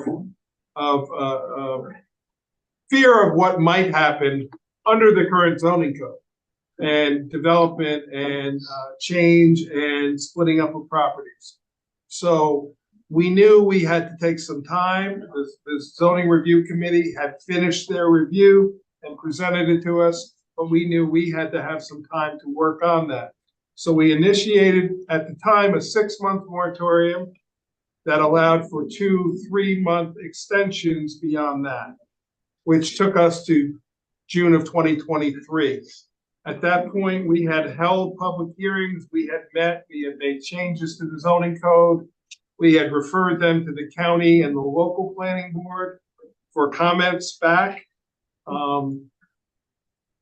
We held, as I said, 30 public hearings on the various subchapters of the zoning code. We realized we were not going to be finished in time. So we adopted another local law to extend the moratorium until October 1st. Our hope was to be done with this process in time to get that passed through. Due to a lot of combinations of factors, September is budget time for the town board. We did not make that deadline. But in return, we have been hearing from people too, I want to do X, Y, or Z with my property, and the moratorium is stopping me from doing that. So just as we are admittedly feeling a little bit of pressure to get it done, but we also want to get it done right. So when the moratorium expires, what that means is currently the moratorium restricts any development of any subdivision of 3 lots or greater. So you can do a 2-lot subdivision, but you can't do any larger subdivisions. That will expire, and larger subdivisions. Now, admittedly, they have to go through the planning board process. You can't just walk in and I'm going to subdivide my land. You have to go through a review process. Similarly, non-residential construction greater than 4,000 square feet has been not allowed. So if somebody wanted to build something and came with a building permit and their structure was not residential and greater than 4,000 square feet, they could not do it right now. When the moratorium expires, they will be allowed to apply. They may or may not, depending on what the situation is, they may or may not have to go to the planning board. It may just require a building permit. It may require site plan or special use. That all depends on the specific use. So the short answer is everything that the moratorium has stopped from happening will be allowed to continue within the confines of the zoning code and the building code. And then when and if we get all this together and adopt this law, then this new law would take effect at that time. So in the interim, the current zoning laws will still take effect, but the larger developments, the larger subdivisions that haven't been allowed for the last 18 months will be allowed to apply and go through the process. So that's the short answer of what that means. And would you consider, there was someone mentioning that you might consider extending the moratorium, that there was a vehicle for that? At this point, we couldn't extend it. What we could do is adopt a local law to start a new moratorium. The time frame, there's no way we could physically present a local law, have public hearing, do the required referrals by New York State by December 15th at this point. That's 15 days from today. The time frame is not possible. So we could potentially adopt a new moratorium at some point probably some point in January would be the earliest we could do that, maybe even February. That is a possibility. I don't know how the rest of the board feels about that. We'll have to have discussion if we want to consider that or not. I don't know that we have that fear of the moratorium expiring, but we just have to have an awareness of what that could mean for potential development. So, with all that said, yes, sir, in the back. Or sorry. I'm Sierra. I just have been thinking that I'm wondering if it might be helpful for all of us, maybe not right now, maybe in future context, to hear more about the big picture of why there was a zoning overhaul in the first place. Going back to like why it was decided that 2009 code needed to be changed and then that suggested, because I know that there's all these specific details and so many people are very legitimate grievances and changes, but like I know ultimately zoning is a bigger picture thing about like shaping the character of our community on a larger level. So I think having addressing that as a conversation would probably be helpful for understanding like why did we need to go in and invest all this stuff in the first place. I don't know if you need to answer that question. Let me just see if there's any more comments I can address. Yes, ma'am. Jean's Fire, 4755 Route 409. We bought our property in 2005 as commercial property. And he sold us as commercial property. We got a phone call the other day asking if we got this letter. And we're like, we didn't get a letter.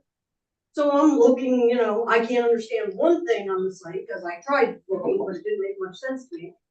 But I did see that only where our shop is And now you're telling me tonight, oh, yours has been changed since 2009.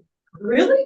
Like, who told me that? We're paying on commercial property that we think is commercial, so if we ever sold our place on the other one, we have another piece. And you're saying, oh, that was a little ad in the paper, don't worry about it. Really? No, that wasn't what I said. I was just saying that that. Oh, my No. You said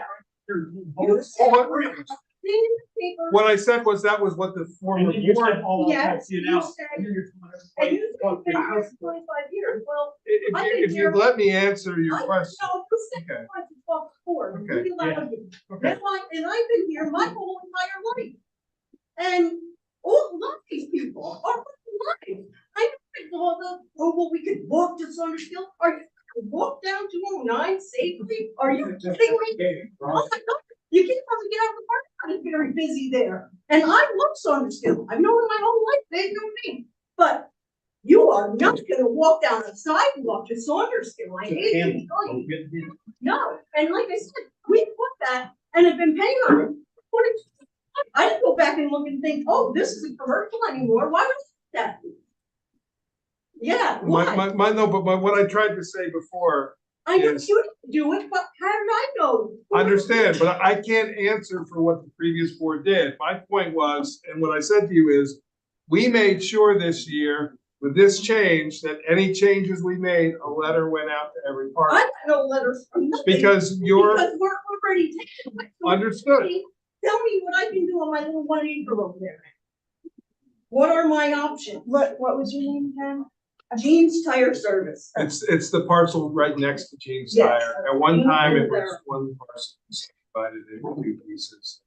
You live here your whole life, you pay through the nose, and then, oh, well, I might make it, and then, oh, you don't have that anymore, don't worry. It's not a big deal. Big deal to me, it's your son, it's a big deal to me. Not just, oh, well, by the way, that was somebody else, pass it off on them. Well, maybe it was somebody else, but nobody told me about it, I didn't get a letter saying, oh, yeah, by the way, we're ripping your commercial from you. I understand what you're Well, saying, but I'm trying to say, we can't answer for why a letter wasn't sent out in 2009. But I'm asking you, so now what is my option? You could, like, this is also, as part of the public hearing process, if you feel that that parcel should switch back to business, that is like totally what we're also looking here. Well, The one that has. I didn't know it wasn't till tonight, he informed me. Yeah. How would I know to have to change that? But now we can, like, I'm taking notes, Mike's taking notes, and we can take a look at that, and there is an opportunity to make. Since 2009, they're gonna give it back to me now? We are the day, so. What's that? I said- We changed any parcel on the zoning. No, what we're saying is you're mentioning to us, we put it on our list, we'll look at it. Yeah, and if you look at it and decide that you don't think that I should have it as commercial, that's my point. We want it as commercial. I can get a letter saying, oh, by the way, we're gonna, I know it wasn't happening to anybody.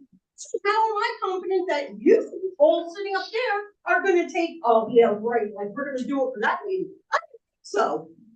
Like I said, it's very important to me too. Maybe it's important to any of you, but it is to me. That's why we bought it. Maybe we wouldn't have bought it. That's how we bought it as the whole thing. We understand your point and you've got it on our list to look at now, so. I hope you do, because you're gonna hear a lot from me if I don't hear anything from you. Because there again, putting it on a list and, oh, you know, just, okay, oh, yeah, okay, we're gonna put it on a list and look at it. Yeah, how do you know what you're gonna do? I heard from so many people that got these letters, well, I tried to call them, nobody's answering, I did this, nobody did. Well, what does it give me the confidence that you're gonna do anything that happened in 2009? And I had property since 2005, so look it up. Understood. I'm glad. For anyone I else? didn't just need a letter, I want to see some info, I don't want this just brushing it off, come to a workshop on Saturday morning. You know, we all, you know, we have time, we work, we can't always come Saturday morning. We will do our best to get the information out. We will do our best. Well, I think. I understand we can't schedule something that's gonna fit everybody's schedule. I understand that. We will try our best. I've lived here my whole life and I see who you try to appease, yeah. Yes. I'll look for your letter. Oh, you, yeah. Cause you told me I talked to everybody up there. Well, I'm talking to everybody, Understood. so I want an answer. Cause that's what you're saying. Well, you're telling everybody Right. what they can do with We the will property. take it into consideration. So what- We don't have an answer this second. You don't know what I can do with that property right this Oh, minute? yeah, we could tell you. Well, tell me. That's what I asked. Let me find out. That's what I was trying to answer for you. If anyone with their property at any time can make a request for No, a no, no. zoning change. Wait, I gotta stop you. I wanna know, at this minute, hard right to, now, Mary. tonight, if I wanna go there and sell it to that man, what can I do with that? What is it designated? Right now, it's what was it, Designated as R2. then it's designated R2. Which From what means happened when Residential they. to it. Yeah. residential, so what can I do? So I can, That's what I'm trying to answer. Right now, at night, it would still be residential, but at any time, Can I- residents. Can I put a commercial building on it? yeah, No. yes, you I could. can right But now. that's how it was. I could show you the schedule as it is now for R2.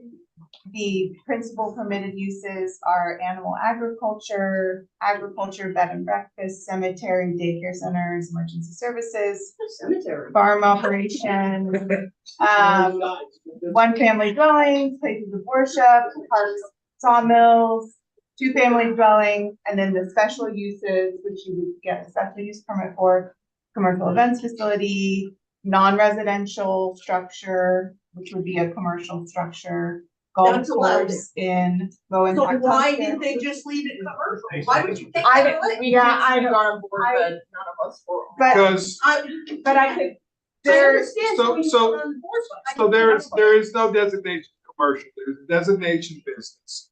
With business, you can put larger businesses there, like a Dunkin' Donuts. Now, I'm not saying you're going to, but I'm just So using I an didn't- example. Right this minute, on that piece of property, I can put a Dunkin' Donuts. No, I'm saying when it was business, if it was business, I know. I'm trying to answer you when you're not, I'm asking, my question is exactly what I should she put on. just told I said, you. you can, Commercial building, but that's different than it's different than running a, businesses are uses, so you can put a commercial building that's used. Yeah, we have one of them. Right, but you can put a commercial building, but it's how you use that building is the difference. So, but So if it was it's specifics. I wouldn't have to. if it, yeah, You would still have zoning regulations. yeah. Well, I understand Just that. limited, Not like correct? that. And they wouldn't have been constricted just because we put a building up, I know. We didn't. Right. I don't. Yeah. we don't- I understand, I The know, whole piece was everything we could do, the same as what we did with the tire shop. Now, we can't do that, and that's what I mean, and you're telling me, "Oh, it's somebody before." I didn't know that, I'm hanging on a commercial piece of property that I don't even own, and I don't have that anymore. It's not designated that. We can put a commercial building up, but you can't use it as a commercial. no, I'm saying there's specific uses you can use it, we're not understanding. Yeah, So, no, we're not. can we talk at a different time, and then I can try to explain to you more on one-to-one basis? Yeah, no, Okay. absolutely, because, Okay. like I said, I mean, I feel like, I bought commercial property, we're paying on commercial property. And we weren't doing anything with it, so why am I gonna look back when we bought it in 2005 and go, oh, you know what, maybe the town of Rochester changed it, I wouldn't think that. I'm out on 209, it's a business thing, I didn't think that. I go look on the map, there's a little red circle. I understand you didn't know what happened in 2009, but again, none of us were involved in that, I so know, we but you're can't. here now, Right. and you're wanting to change other people. Because you're doing the same thing. And that's how we found out, because I'm like, no. Well, understood, and my point is, that's why we, this board, sent out letters to everybody, so they were Well, made aware. if I could, so I hear what you're saying, and I'm sure that frustration. And what I was trying to say before is, this is good feedback, because we can take a look at that parcel, and we might be, like, we can take a look at that. The other thing I want people to know, any property owner at any time can apply to have their zoning changed.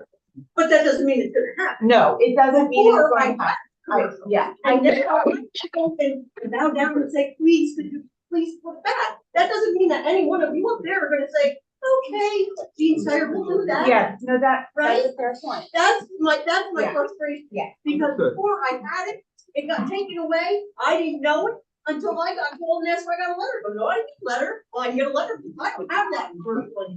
Understood. So that's my frustration, because you can tell me no. You know what I mean? Yeah, no, I totally, I understand that. Right, so you can all tell me no, so that's what I want on the record, that what I can do with that piece. Right, no, right, and we understand your point, and we will get you that list, and we will consider changing it back to business. Very good. Thank you. Or anyone else who wishes to speak tonight? If not, have a quick question. Yes, so. Oh, I'm sorry, no, I didn't, I'm sorry, it's. Who was? Thank you. If we could address their questions, I thought it was fantastic and kind of ignored about where the people originally coming from. So I attempted to answer that, and I said, we had lots of feedback from people at public comment at town board meetings that we have every month, about development in the community, about concerns about things, the gentleman with the short-term rental concerns. We hear concerns constantly about things that involve land use and zoning. And as one resident spoke tonight, zoning this isn't something we came up with. Zoning has existed in this community since 1962. Rochester has had a zoning law since that time. And there has always been zoning districts. There has always been allowance of uses within the properties. In 2009, a significant change was done. There was a lot of uproar about it at the time, and out of it, everything calmed down. More change has happened.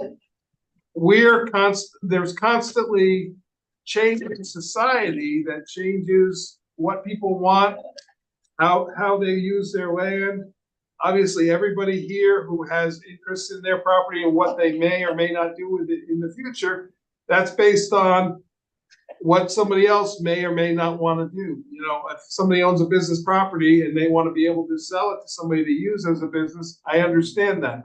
But my point is, how this all came about is it's just a constant reaction to feedback that is received, comments. It's been a slow, ongoing process since the early 2000s, if I really want to go back, and probably before that. You know, I look back in old town board minutes, and Kate can tell you too, when we look back and you see very contentious topics that took place in the 80s and the 90s. This has all been an ongoing thing, and it's reaction to what it is. Zoning is predicting the future. Zoning is looking back at the past and a little bit of the present, or even a lot of the present. But you're balancing everything. We had about 100 and some people here tonight. There's 7,000 residents in Rochester. I'm not making a comparison, but my point is this is one subset of that. So we're hearing everything that this group is saying. We're hearing everything that other people are saying. We're hearing comments, the phone calls we get, conversations. So that's what constantly makes this up, is how to make the community affordable, how to make the community be able to handle the population. And by handle, I mean be able to, I hear all the time, I come out of Sampsonville on 209. Sometimes you got to sit there for 6-7 minutes before you can make a left turn. I hear, oh, there's too much traffic in the town. We don't want all this traffic. So that's just another example of all this is a reaction to all these comments, complaints, concerns, and it's just an ongoing process. The other, we have a town plan that was adopted in 2006. And in the back of that is the implementation schedule for the long-term priority actions that were set in that. And one of the first thing that the zoning review committee did was go through that and see what had not been done yet. And that was the basis of like the review was gone through with the long-term priority actions, plus the new uses that we have, that didn't exist in 2006 and 2009, trying to incorporate the new uses, new patterns of development. You know, we have a lot of different patterns of development now in town than we did back in 2009 when that was adopted. So it was that, I just wanted to add that trying to implement that, the comprehensive plan long-term goals was also at the core of when this was started in 2020. So hopefully all that sort of helps answer that question. If there's no more comments. Oh, yeah, I'm sorry, go ahead. This is more town council. So about affordable housing we're talking about. So in 2020, I was a member of the Democratic Committee in the town. And in that committee, we interviewed all of your candidates for the town board. And in that question was about affordable housing, what you would do. And you all had great insights, but it's now been 2023 and we haven't seen any really thing done for the town. So I wanted to know what you guys thought of that and what you can do to make that happen for the town. Yeah, I mean, first off, appreciate the question, and if we could wave a magic wand and create affordable housing, it would have been done already. So we instituted, and thanks largely to Charlotte and her addition to the town board, created a housing advisory committee. They're doing a housing inventory, but the bottom line right now, it's a desperate situation. There's people moving out of this town that want to live here. If their kids can't stay here because they can't get affordable housing. Our rental inventory is non-existent, right? We've had several projects in the town that haven't gone through. We've just spent a year and a half working on zoning that is hopefully adding things like ADU units, limiting the short-term transit rentals that we have, and hopefully creating space that people would want to build affordable and rental housing in while not dominating the town. And to Mike's point, it's a big balance. So like I said, first it's identifying the problem. Second, it's getting the laws in place. And then third is getting somebody in here to build it. So yeah, it's not going to happen this way. Sorry. I'm happy to talk to you whenever you'd like about housing. Okay. And you're welcome to give me a phone call. Okay. Spitball ideas or anything like that, and to talk about what our committee's been doing. All right, thank you. I do want to clarify one other thing before we close the hearing. I was told by someone that they had heard that PL10 designation meant that the public could access your land at any time and it made it public land. I want to emphatically say that is 100% incorrect. Nowhere in the zoning code does it say that. It is still private land. What a lot of the PL10 land is public land in other fashions, like state land, like Mohawk, but in no way is it any property that's designated PL10 that is not already publicly accessible land. In no way is it going to change the land to make that property publicly accessible. I just wanted to address that because I've heard it from more than one person today, especially 4 different people stopped by my office and told me that was what they had heard. So I just want to try to put that to bed, and that is not true. And that was never the intent of the PL10. So, thank you again, all. I just want to say, I want to apologize for my comment to Jack, because I agree. I think it implies that there's a lack of seriousness here, and I want you to understand that I take this very seriously. I take all of his comments seriously. I know the entire board does. People have called me. I return their calls. I'm always available to talk. So I appreciate the feedback, and I'm sorry for sitting there. Okay. So I'd like to this is something that just keeps going back in my mind. The fellow over there said something a while back, sort of passing remark that I just think of that in my head. Said regarding the purple over there. This I think applies to the R5 PL10. He said that for people who want their land to never be able to be subdivided, there are instruments for those people to do that on their own.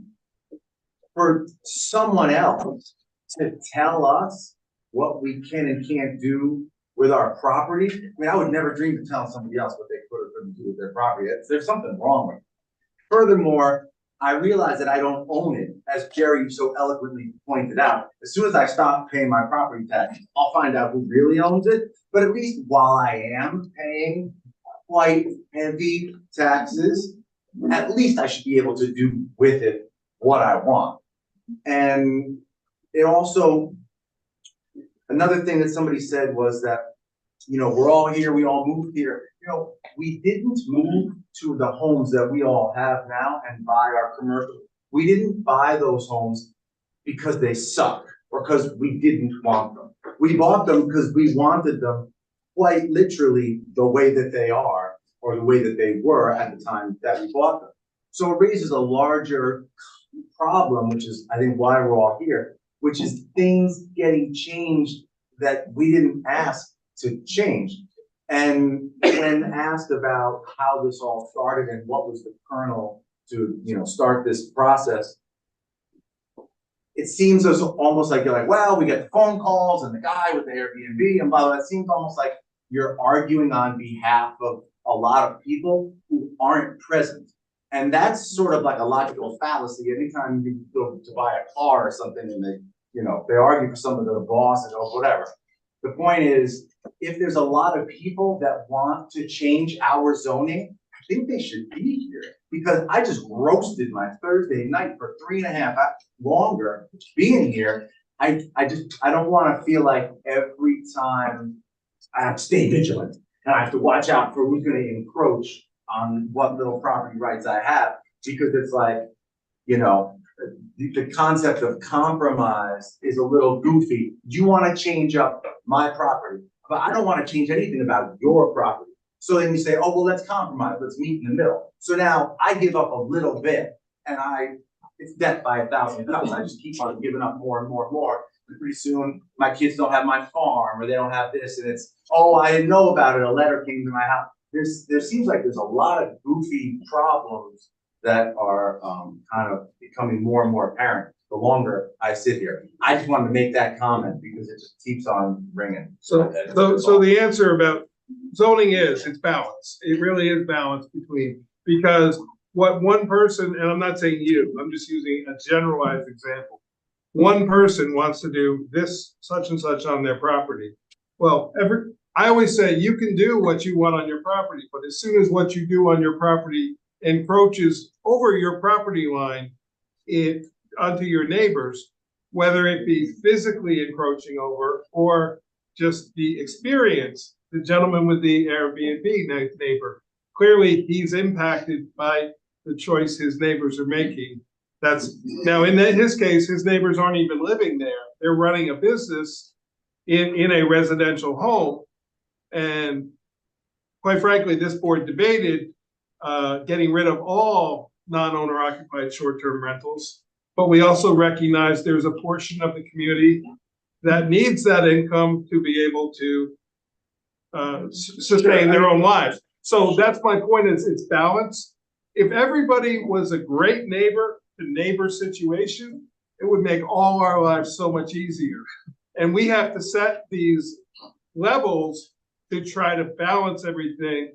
I mean, when I said to somebody the other day who had 350 acres, I said, under the current, you could put 70, there are 5. I said, you could put 70 homes up there. And she was like horrified. She goes, I don't want to put 70 homes up there. I said, yes, but suppose you sell that land and the next guy that buys that land does want to put 70 homes up there. And that's the balance, because land use isn't about people, it's about the land. Zoning and land use stays with the land. So any uses that are allowed on that land, if you sell it tomorrow and the next person comes in, they can continue that. So, But, I mean, but that's life though, isn't it? I mean, I'm not trying to Understood. justify all that stuff, but I'm just saying that that happens in places, Right. you know, keep on. but I'm trying to make the argument of it's my property, I can do whatever I want, why that mentality also doesn't work. Neither side works, and that's where the meeting in the middle is. Because if you just, it's my property, I wanna do whatever I want, and you have no semblance of concern for your community, meaning your direct neighbors, and then your, you know, as you work your way out in circles from your property, it does cause impacts on your neighborhood. Yes, but I So would still that's argue the that- purpose of zoning. I would still argue that there are mechanisms in place. That guy is like, you know, out of 99% of people, that guy is one who has this problem with some Airbnb thing. And I know we're not all here, because, or rather, I know that everything's not purple because of an Airbnb problem in Understood. Rochester, you know, so that's. Understood. And as I tried to say, as you work your way from the main area of the town further up into the mountains, and admittedly, it's the transition that is the issue, and that's what we need to look at. It's the land that's state land. New York State got 100+ letters. They're not here, and quite honestly, they don't care what it's zoned. But it's the transition from, so that's what we have to roll up our sleeves, work hard and go, okay, we drew the line here.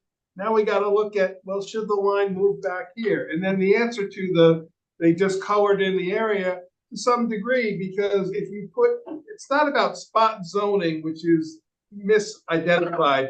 If you put a use in the middle of, surrounded by other zoning designation, it doesn't work for anybody, because that one still can do this use, but everybody's surrounding it. So you have to look at neighbor to neighbor to neighbor as you do zoning designation. This was really informative, and this is the type of feedback we need, and I appreciate every comment made today. I've got 4 pages of notes here. I've got about 30 properties that people that have called me and stopped in my office and talked to me. We will look at all this, and we will work until we think we have it right, and then we'll bring it back again, and we'll hear from everybody all over again, until we get to the point where we think we found the proper balance. So that's really what we're trying to achieve. So I thank everybody for being here. And again, thank you for your patience. I know it's a very late hour.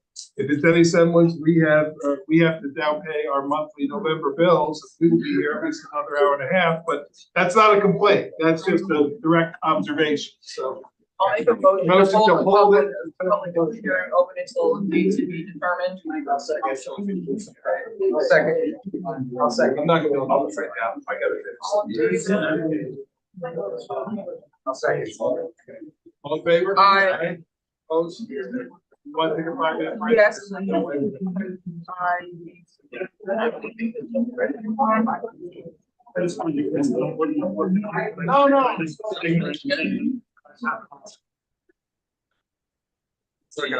Yeah.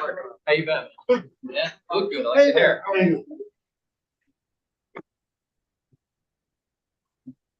You guys are doing 17, Good job. I feel like you've done this as much as I can do.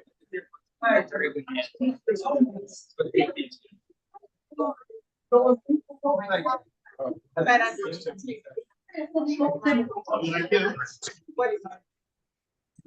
couldn't imagine the sex.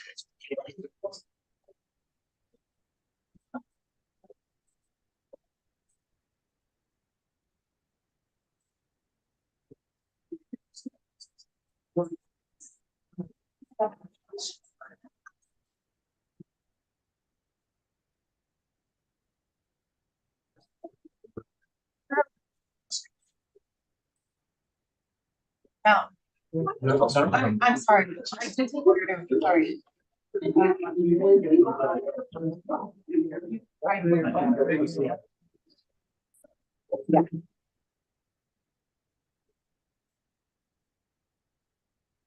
Let's process here. But, you know, hey, Like. Inside.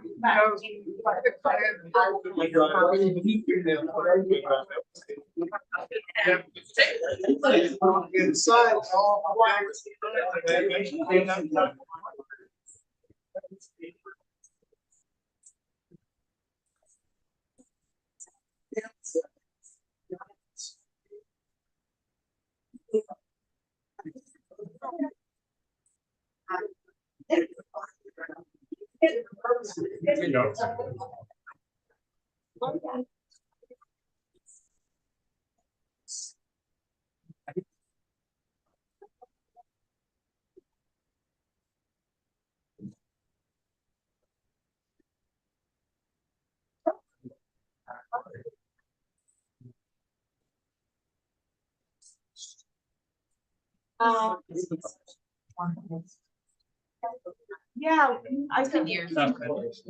Hey,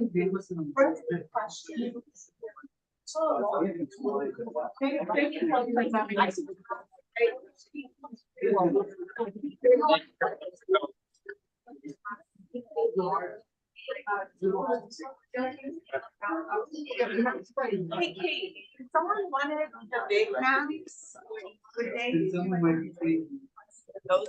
Those came from the county, there are no big maps. Oh, okay. We can have it on that state. They can pay for that. That's what I'm gonna be correct. Well, if you wanted a big, then you need. You'd have to pay for it to be made. Yeah. Might be a little more. So you can do that. Yeah. And that's why we got everything online. We can make 11 by 17 right now. To make one that size, the county did us a favor by making these 5 free, but we're not gonna get, we'd have to go professionally have it made. And then that's gotta be paid for by the person requesting it. $10. I don't think it's, I think it's a lot more than $10. We can get a price, but I have to it's a lot. Actually, it's not. We don't have the same color. I remember. Not that.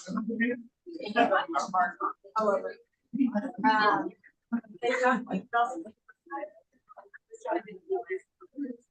You could also, here, you could also take, because the format of the map that's online is that size. So you could download it, take it to Staples yourself. And that's yeah. But you can download the map. It's sized to be, it's 30 by 48, actually, 36.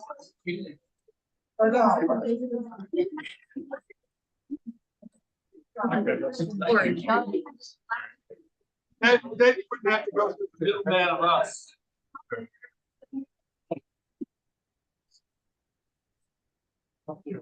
Yeah. I can take your email.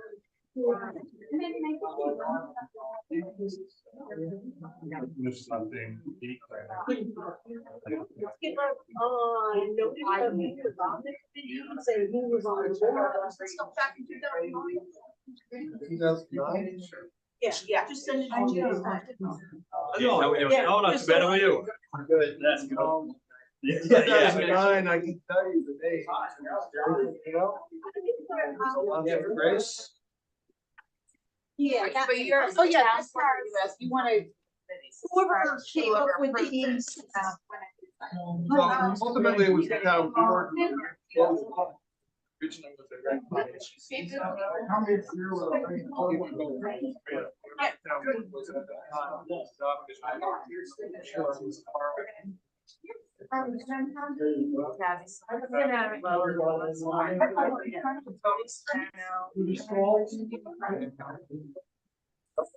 But that's what I mean, but somebody else got together. I sent this to them, well, they just did.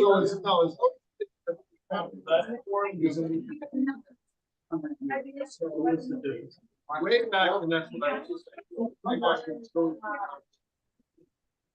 saying. And the original town plan Benton 69 was based on way from where it is now. I know it doesn't sound feasible. They wanted to make it way so it could go through all the little villages. Stone Ridge. They wanted to for 35 years. Something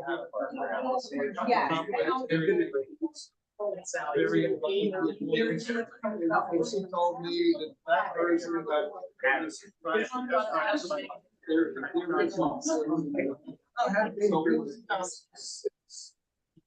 I do confidence, probably prior to that.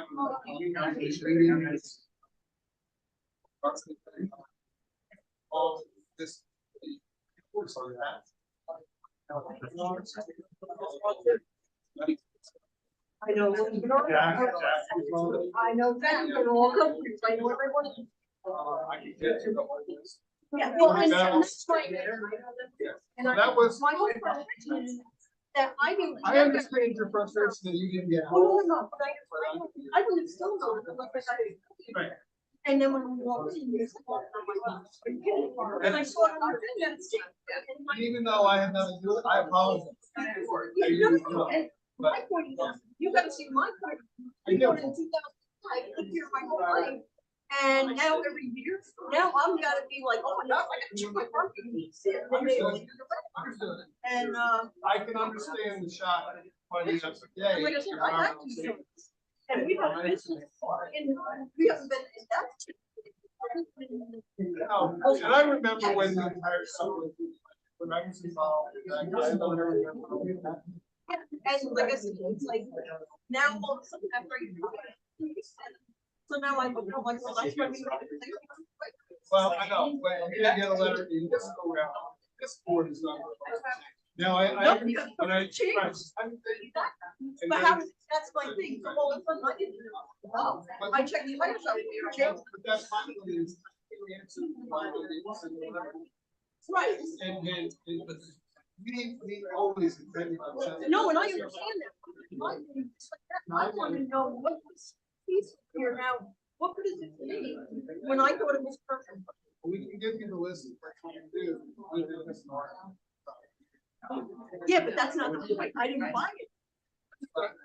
I bought it as, so and I have a letter from Hubby Diamond saying I bought it. So, that's. We're still streaming. Are we supposed to, like, Yeah.